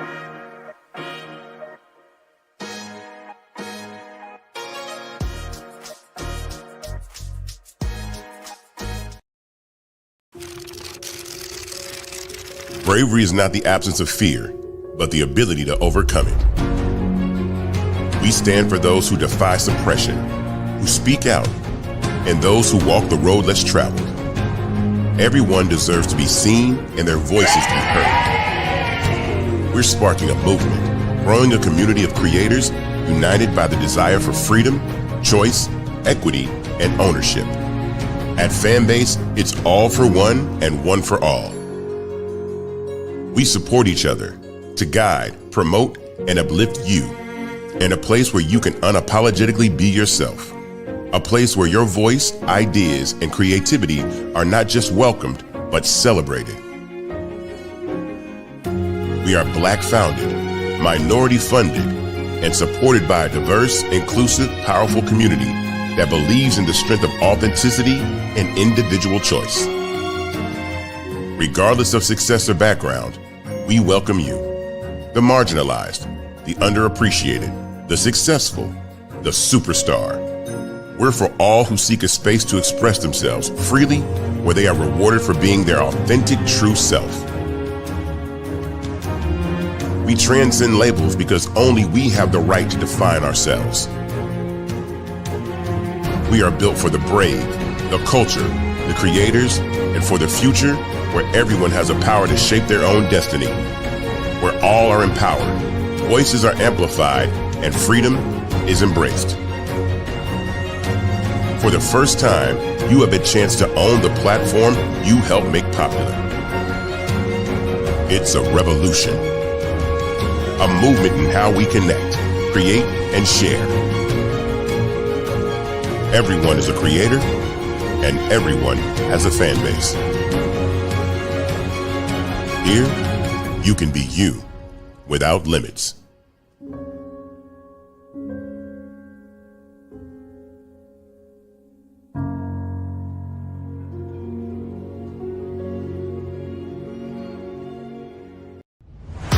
Social media is evolving. It's more vibrant, more colorful, more energetic, and so are you. It's It's not just photos anymore. It's video, it's audio, it's subscriptions. And now there's Fanbase, a new monetized social network. Fanbase delivers the complete native app experience with full content monetization for every user. No algorithms that shadow ban your engagement or growth, and no ads. Follow anyone for free and subscribe directly to your favorite creators for $4.99 a month. Plus, show some love by tipping on any post. Also, make a Fanbase page and monetize your content the same way. Finally, connect with your followers by posting the amazing content you already create. And now, get paid for it. It's time to energize and monetize, because everyone's a fan of something and everyone has a fan base.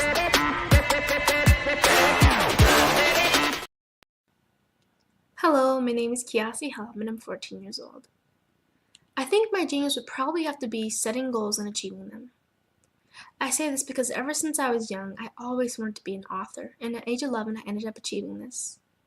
But not only did I end up becoming an author, I ended up becoming a public speaker, a publisher, a business owner, all these great things. The name of my business is Written by Kids Publishing Company. I decided to start this company because I thought it was important for me to help kids my age express themselves through literacy and just achieve their own goals. Because to me, achieving goals is the best thing in the world to feel. It's you just achieving things and aspirations that you set for yourself. And I know that everybody is capable of this, because even if you don't end up achieving the goal, you still tried your best, and that's the most important thing. And everybody is capable of this because genius is common. Thank you. Hey everyone, it's Grant McGaw, CEO of 5-Star BDM and host of the award-winning Follow the Brand podcast and TV series, where I help you to build a 5-star brand that people will follow. My genius is personal brand development through intelligent communication and helping you achieve your business and career goals. I am a requested speaker on digital technology and brand development issues. I want to work with you to increase the value of your current opportunities while attracting new ones. Every one of you is unique, and we all share challenges that can be addressed through smart branding. As a super connector, I work with you as an executive coach to guide you along the complicated business and career development road, providing the enhancement tools and information you need to succeed. Together, I will help you succeed in today's challenging business climate. I will evaluate and measure your progress. Best of all, I am right alongside you every step of the way.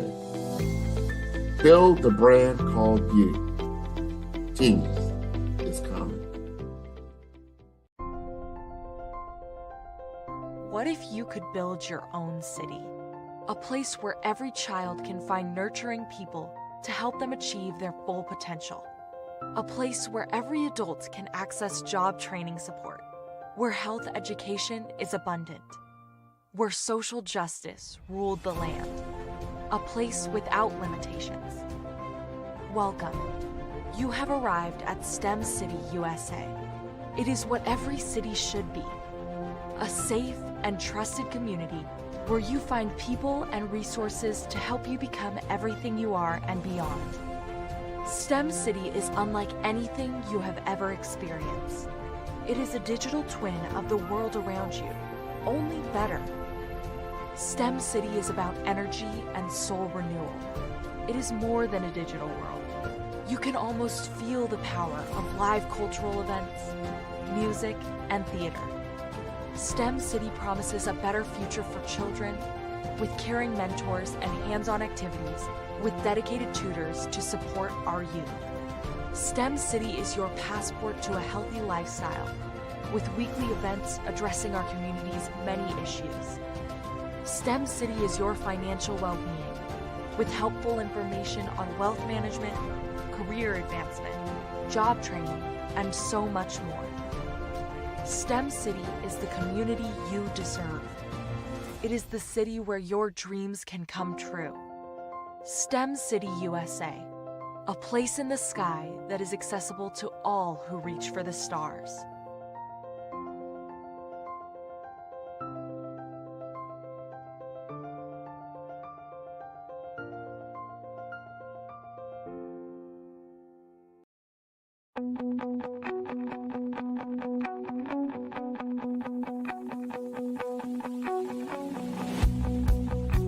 I am Black Business. From the moment I wake until the time I sleep. Yes, I am Black Business. I am Black Business. Tell me, are you Black Business? I am Black Business. Do you support Black businesses? Listen, I support Black business because I am Black Business. Black Business Expo, one of the largest business showcases in the history of Black business in the world. The world! Sign up today at www.blackbusinessexpousa.com or call 919-308-9090. I am Black Business.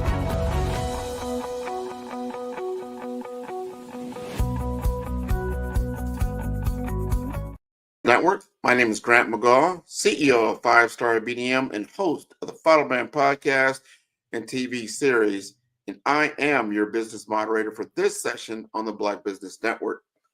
The Black Business Network is a 24-hour business network showcasing Black businesses, business owners, entrepreneurs, and thought leaders worldwide. And we are speakers from North Carolina, London, Singapore, Africa, Japan, and cities all over the United States. The Black Business Network is a global community sharing business knowledge to empower, inspire, and educate businesses about business.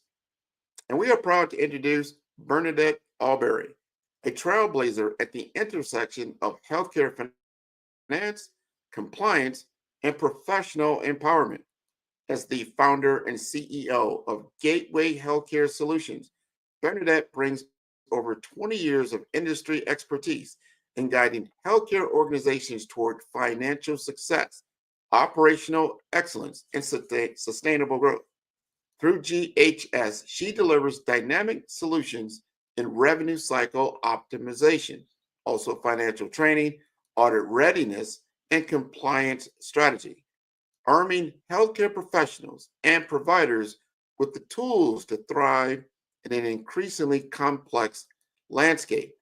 And her mission is bold and clear: to empower healthcare leaders and frontline providers with the financial literacy and strategic insights needed to fuel sustainable, ethical success.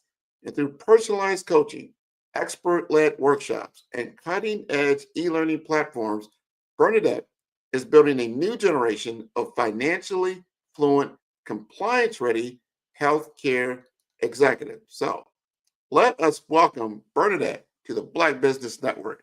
How are you? You are on mute, so we can come off of mute. We can hear you. Yeah. There you go. How are you doing? Good morning. Good morning, good afternoon, I guess, depending on where we're located. Good day, because we are worldwide. And I just read over your bio, and I tell you, it's pretty impressive. You got to let us know, what about, what you're doing at Gateway Healthcare Solutions. Tell us your definition of what your company is all about. At Gateway Healthcare Solutions, our motto is to help organizations, healthcare professionals with their pain points. Most of their pain points is restructuring their revenue. Their lost revenue is what we cover, and we maximize their servicing to make them compliant and based on their servicing, allow them to recover their lost revenue. And that's our motive. Well, that's important. And I'm telling you, when I talk to a lot of healthcare professionals or just, just people that run hospitals, revenue cycle management is a big, big deal because that's how they get paid. and there's a whole process you have to go through in order to get paid, usually through a payer like the U.S. government or CMS, and if things aren't properly documented, those payments either they don't get paid or they get sent back, and there's a delay. How do you help these companies or these hospital systems to be more efficient? I provide strategies to them to make them compliant and accessible to the insurance world, and I provide them documentation, instructionals, as well as payment instructional with payers, so they are prepared and they're optimized to be collectible and compliant. Collectible and compliant. That's something. Help us just unpack that a little. Give us an example of what you do. I mean, are you auditing paperwork? Or are you instructing them like, hey, this is why this particular claim or what it may be gets kicked back because you're doing it incorrectly? Actually, it's both. I do audits, I do documentation reviews, and also Gateway Healthcare Solutions provide strategies on how to provide that information to make sure you're following industry standards and you're aligning to the alignment of the criteria for insurance companies and payers to continue to be servicing and make sure you're able to turn around those denials and maximize your revenue. Okay. Now we're cooking with gas here. And I understand that you are coming out with a book really soon. Now, the audience may not know this, but I do work with Bernadette on her brand. We worked together for a number of years now, and she is now rebranding her website. You got to check it out because I think it's so cool. But as you go there and you look under what she's doing, she has a book that's either out or coming out. Talk to us about that. Yes, my book is a project that I created based on the pain points of physicians' office. Most of the doctor's office, their front office staff, were struggling with insurance verification templates.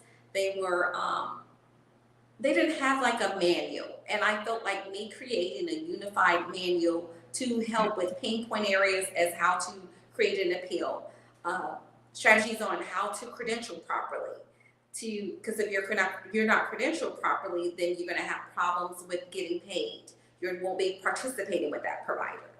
If you're not sure of the correct process for insurance verification and to verify the denial process, or call up an insurance company and ask the correct probing questions to find out why servicing was denied or not appropriately paid or underpaid, or if the servicing was not applicable based on the plan agreement.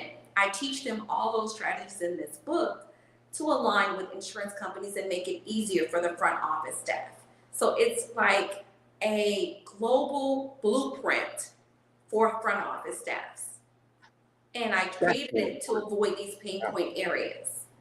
Yeah, a manuscript and a blueprint. I mean, the how-to by someone who's done it for 20 plus years specifically in healthcare is now available.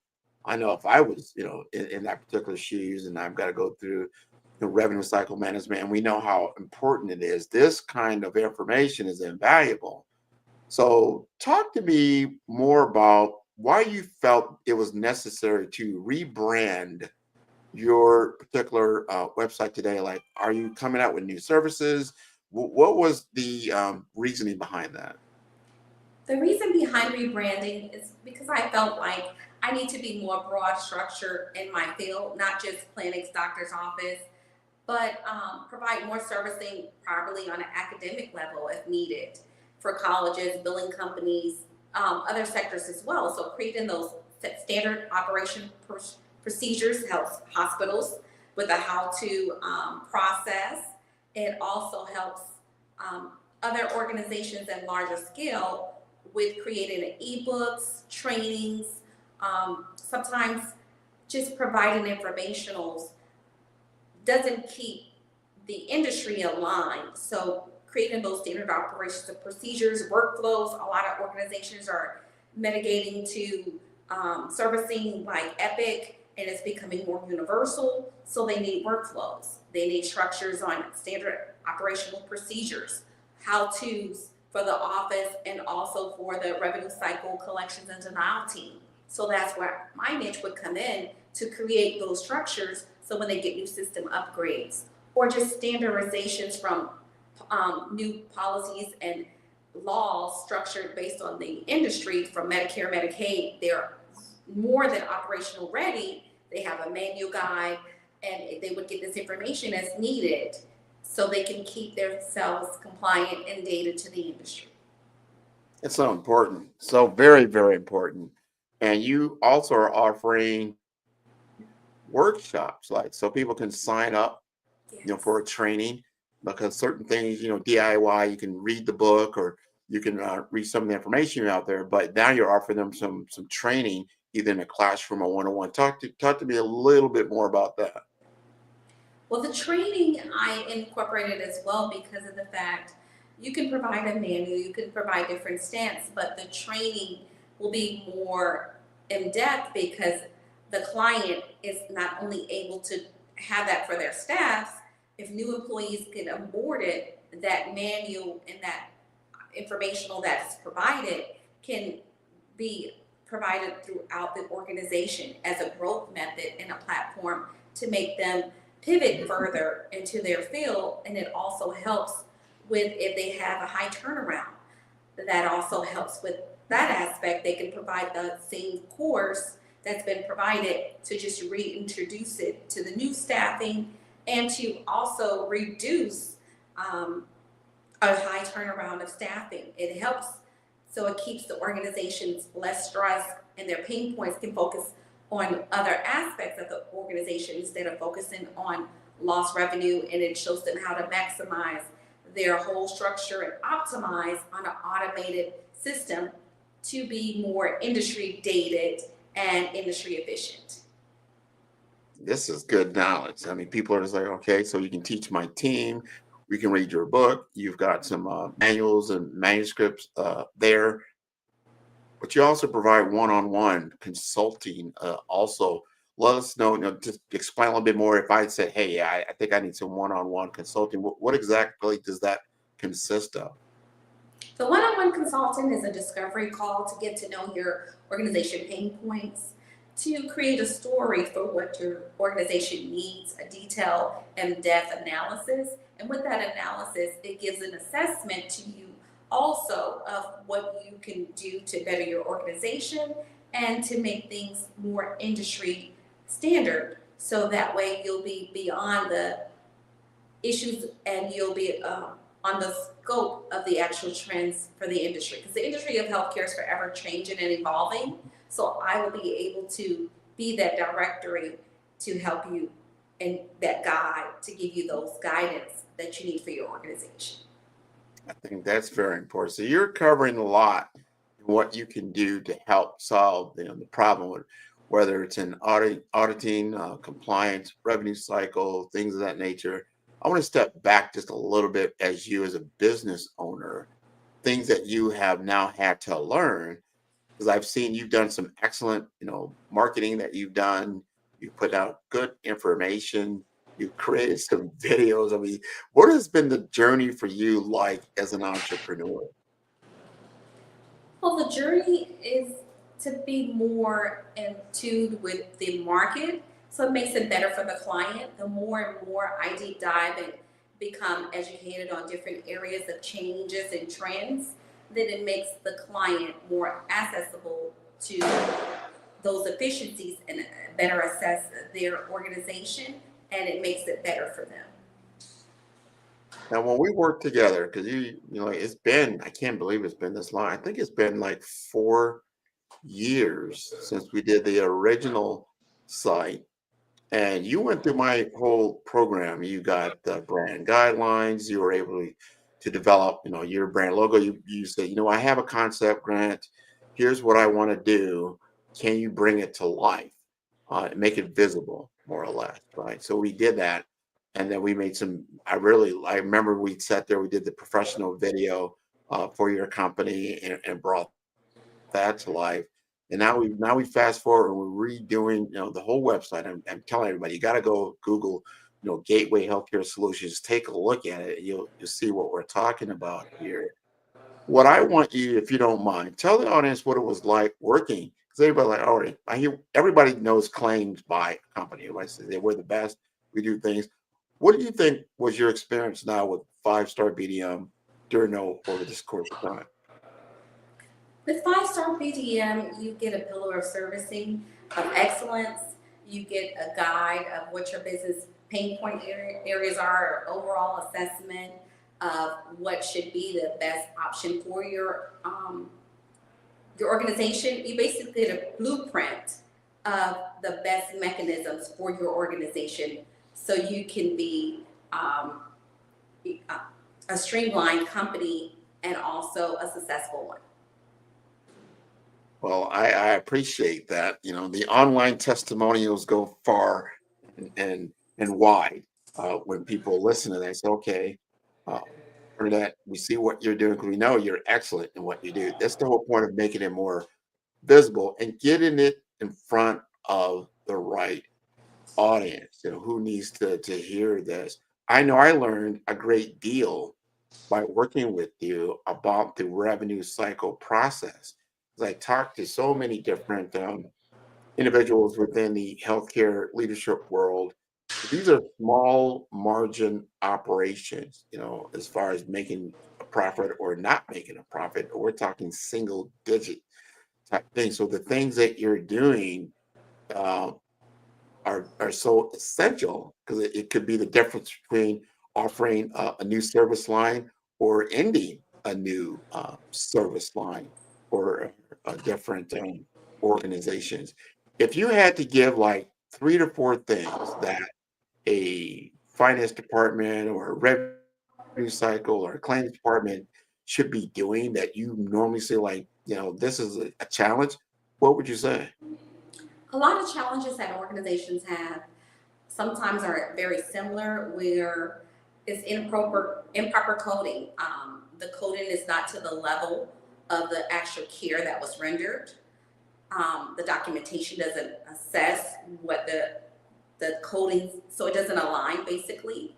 The time that was spent with the patient is not properly documented. Some of the areas may have, the patient may come in for a cold, but that cold actually turned out to be a respiratory infection. That doctor will put the medical term as an ER physician as the patient came in with a cold, but not specifying that it was actually respiratory infection should be the diagnosis. So some of those are areas that's redundantly done, where the proper, and then the ER doctor may refuse to update the documentation. So because of that, then that hospital is not going to be payable for that servicing. And then the patient would be responsible based on the requirements of that agreement that the patient signed coming on to the ER as the triage. So some of those are just randomly things that happens, or it could be a situation where the employees or just patient's plan doesn't cover an ER visit if the signs and symptoms occurred within more than 3 days of the acknowledgement of the symptoms. And the patient may say, I had these symptoms for 5 days. I just took over-the-counter medication. Okay, so now your plan has an exclusion that is not going to be payable based on that high industry plan stating that those signs and symptoms as an ER or an inpatient visit are not coverable because they should have been assessed within 3 business days or 3 days. So some policies have weird exclusions. Well, I wouldn't say weird, but that's their policies. And believe it or not, these are major companies that have these policies. These are not small mom and pop insurance companies. These are insurance companies that's been around for years, where they have these exclusions under the plans. Or it may be a servicing where the child needs to have a particular surgery, and that surgery may only cover for the actual surgery, but it doesn't cover other points of that procedure that needs to be done as well. For instance, sometimes you need to have an umbilical repair, but you may need another issue that come into play. If you didn't get an authorization for that, while you went in, because it was an emergency urgent servicing, then they won't pay for the other procedure that needed to be done as well. So these are things that's happening on a daily basis where healthcare hospitals are having these incidents, as well as doctors, because the doctors have a private practice and then they also still work in the hospital rendering urgent emergency services. All of that lends to this word we call leakage. Yes. You get leakage, right? And you're not doing the proper procedures or best practices. You're costing yourself at the end of the day. You're costing yourself revenue for the most part, or delayed revenue, because you're just not following procedures. Now, is it true that a lot of times, maybe I don't know how often it happens, but like CMS, which is a huge payer for a lot of these hospitals, so that's the government. People don't know that. That's how the government, from a health perspective, pays hospital systems for services. If you have Medicaid, Medicare, Medicaid, that kind of thing, and that's how they pay out. But they changed their coding. Like I think we're still on ICD-10, Correct. and but the processes, procedures, they're constantly updating these things. How do you stay on top of all these changes? Well, staying on top of those changes is going to webinars that they offer for free, and also going to industry organizational conferences and stuff like HFMA, AAPC. They all offer monthly webinars or conferences that you can go to and gain that knowledge and stay up to date with the insurance payers website. Look at the updates there, because they put, anytime there's a new update, you have to be aware and assess it and make sure you have that dated material of those changes and stay in connections with those decision makers of those Medicare or Medicaid or local reps. The provider relations rep is another key candidate that you need to stay connected with. So when those changes come with the contracts, you can ask those probing questions for those contract renewal. Don't wait until it's time for the renewal. Start making a list and tags of what you need when it's time for that. What would be a good fit for your organization, to see if that can be appended in that contractual agreement as well. That's interesting. All of that. So you got to stay on top of things. You've got to go to these webinars. You got to know who your representation is, so that you can then manage accordingly. My question is, let's just say if you were in a decision-making capacity within revenue cycle management, everything that you do as an expert, what would you change within the CMS world? Like, hey, you know what? If you change this way of doing things or communicating certain policies, procedures, regulations, it'll be a better world. Can you think of some things that if you were in that, if that was your capability, that you can make that decision, what would you change? Well, I would start off with one of the things where they have caps on medications, the cost of the medication for formularies and non-formularies. And sometimes those caps prevent you from getting the proper medication, or you're paying a lot out of pocket because you've capitalized. And also, some insurance policies have $1 million max. $1 million in healthcare is not much. Some plans are unlimited, but they have exclusions. So some of those exclusions should be reassessed, where it should be more standardized instead of one plan has this exclusion versus another. But a lot of insurance companies create their plans based on the need of the client. So that is understandable, but that client is trying to make a cost savings as well. So that's why they're mandated based on that structure. And also based on you would have to get connected with the legislators as well to keep those key decision makers at hand to make them assess what's being passed based on legislation. So that's another key factor that we would have to speak with the decision makers in that capacity as well. No, that's important knowledge. That's how we get things changed. When you start looking at, hey, these are some of the implications down line, and what does it really look like? You need to get information from the people that are providing the services or making the claims, or trying to balance the books more or less. And because you have these red tapes that are in, maybe they're done on purpose or maybe not. It's hard to tell sometimes. But it delays things. And then it's something as critical, as you said, as healthcare.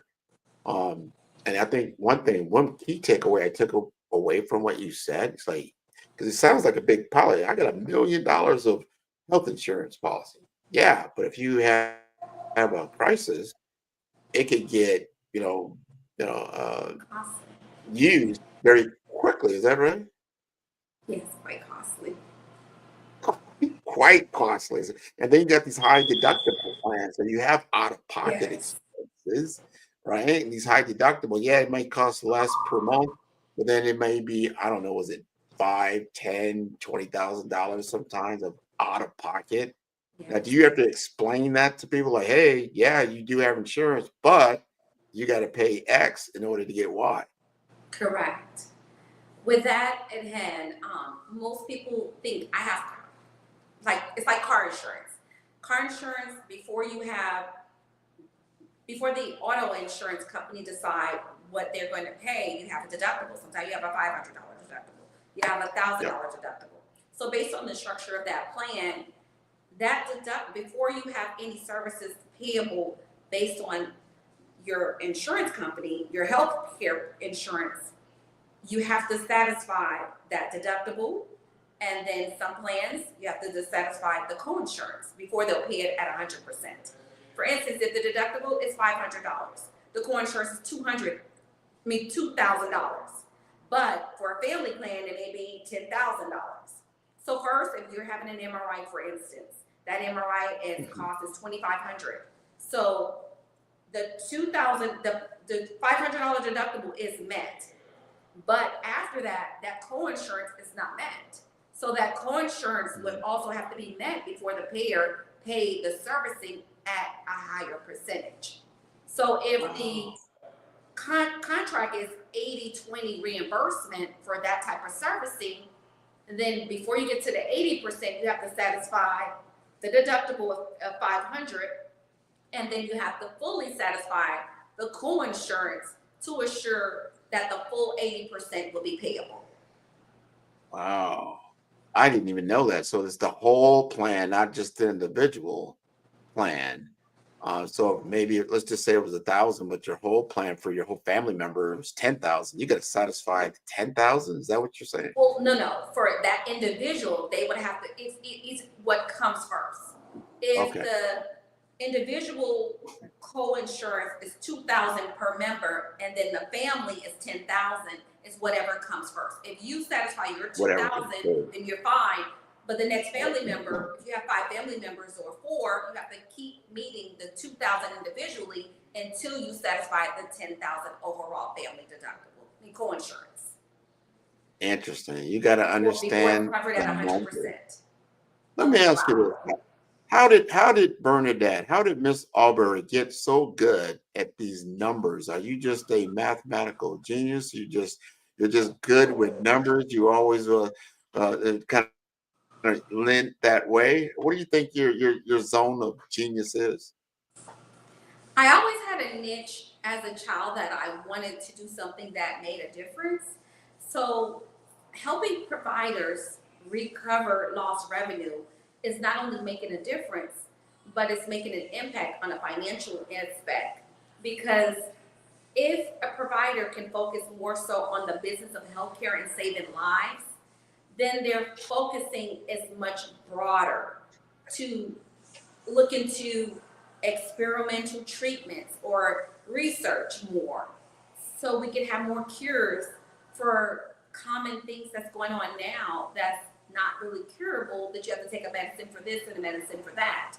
So maybe it could be more natural impacts on the customer, which would be the patient, and less stress on the doctor or the organization worrying about an overhead of a financial barriers that's impossible to peak unless you have a consultant come on board really with every 3 years, because trends change every 3 to 10 years.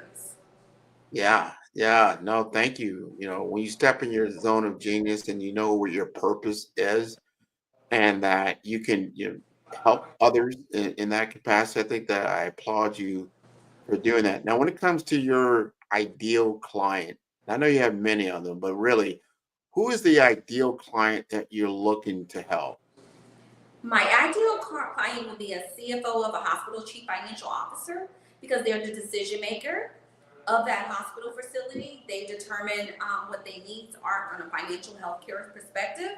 And my next ideal client will be the office manager or practice administrator of a physician's office and a healthcare professional that needs to perhaps a startup, creating a telehealth company and things of that nature. I like that. So, we need a lot of help in the U.S. Virgin Islands with healthcare. It is a huge problem. A lot of people don't realize what island life can be like, especially on a small island. Certain things aren't just readily available when it comes from a resource perspective. You could do maybe some we call tier 1, tier 2, but if you started going into any kind of a crisis mode or something long-term care or something a little bit more advanced than just what you call your typical health clinic care, you're going to have to be transported off island. A lot of times they just don't have the facilities, or I know in the case of St. Croix, the hospital got damaged during some of the hurricanes, and they're looking through the process of actually rebuilding that hospital. But you still have a shortage of healthcare workers and all the factors I just talked about. And what you just brought up is telehealth. And I think that's a way of at least triaging and understanding what the situation is, so we can kind of get ahead of certain things and either bring in health professionals onto the island or start to transport people off of the island to get back to maybe Miami or somewhere else. Maybe it's Puerto Rico in the case of the Virgin Islands. How do you see telehealth really being a good tool? And because there's been questions around reimbursement, I know reimbursement they caught it up during COVID because kind of 100% whether you're in person or telehealth, but I don't know if that's changed. How do you see that industry progressing? Well, telehealth is a great growing industry. There are some restrictions if you're not licensed outside of those boundaries. Of course, you shouldn't be giving medications for people in Virgin Islands if you're not licensed in that standpoint. But if you're doing mission work and stuff like that, there are exceptions to the rules of stuff like that.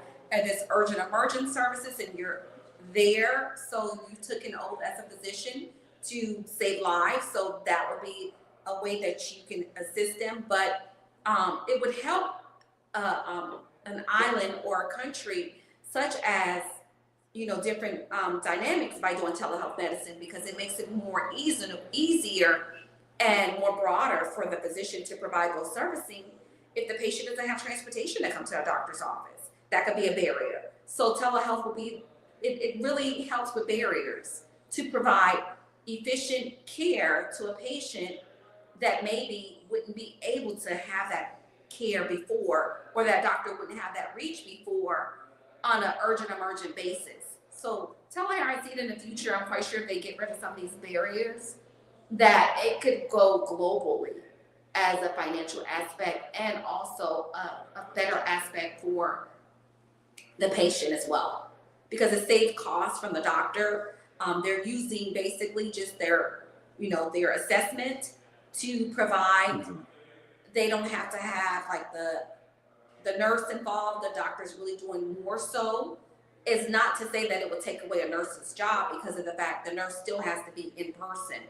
And also they can have the ARNP do the servicing, and the doctor can focus on the more demand of the patient's in-house as well. So it could work in both areas.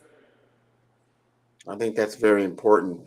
As we come to the end of our discussion, you've got to let the audience know how to contact you and how to get to that wonderfully built website that you got going on now. My website is www.gatewayhealthcaresolutions.com, and my new book is called The Strategic Blueprint for Medical Practices and Maximization of Revenue. It's on Stan Store, and it's also on Ingram Spark, as well as soon to be on Amazon, and you can reach us on our website to schedule an appointment or just to get a discovery call for a startup of a new business in healthcare. I think that's wonderful. I want to thank you again for being on the Black Business Network. Genius is common, and I will see you on the other side. Such a pleasure to be on. Thank you. Thank you. Great knowledge, great knowledge. It's things we need to know about. The Black Business Expo's mission is to raise funds for high school students going to college or K through 12 entrepreneurs. This expo is a fundraiser for students, and you may go to www.blackbusinessexpousa.com to donate to the scholarship fund or use the Cash App that is on the screen below, and that is $BBXUSA. Our goal is to provide laptops and up to $5,000 to 10 students. And students, you can register at blackbusinessexpousa.com. Every dollar counts. Please donate to the scholarship fund and help students achieve their dreams. Special thanks to our Black Business Expo USA sponsors for April 2025, and they do include NC100, Suede Soul, Carolina, Virginia Minority Supplier Development Council, Step Management, Margie McLean Foundation Incorporated, Genius is Common, Executive Women's Success Institute, The Quality Coaching Company, Superwoman Business Services, Creative Force Studios, Lee Entertainment, Black Business Olympics, Artistic App Design, Banks Law Firm, Black Business Expo USA. Genius is Common, and I will see you on the other side. 5-Star BDM, Brand Development Masters, is a professional consulting and advisory group keenly focused on business development services for the small to mid-sized business and entrepreneurs. Although every business is unique, they often share business development challenges that can be addressed through smart branding. Services include process improvement and operations, digital strategy and transformation, business intelligence, digital marketing, and personal branding. Our business and personal branding company has helped a number of professionals and organizations to optimize and grow. This results in more business, more opportunities, better reach, positive outcomes. Visit www.5starbdm.com today to learn more. Follow the Brand TV broadcast host, Grant McGaw, as he visits with top executives and entrepreneurs to find out their secrets of success with their personal brand. Follow the Brand TV broadcast host as he focuses on brand development to build better relationships, bring value to your business, relationships, and career. You will enjoy listening to each episode that is tailored to speak to you directly. If you're looking for this type of clarity in terms of building your brand, you have tuned into the right station. Each episode will help you to shape a conversation in the 5-Star BDM network of 20,000 professionals and become a springboard for your corporate engagement and business opportunities. Each guest will frame their story in the areas of personal branding, business development, career development, financial empowerment, and technology innovation. Grant McGaw explains why he is the CEO and owner of his own professional career. Grant is an accomplished business leader and entrepreneur who wants to give back to individuals to grow their personal brand strategy. Tune in as he weaves his story about new possibilities, while to you exceed expectations. If you love storytelling, this show will make for fun.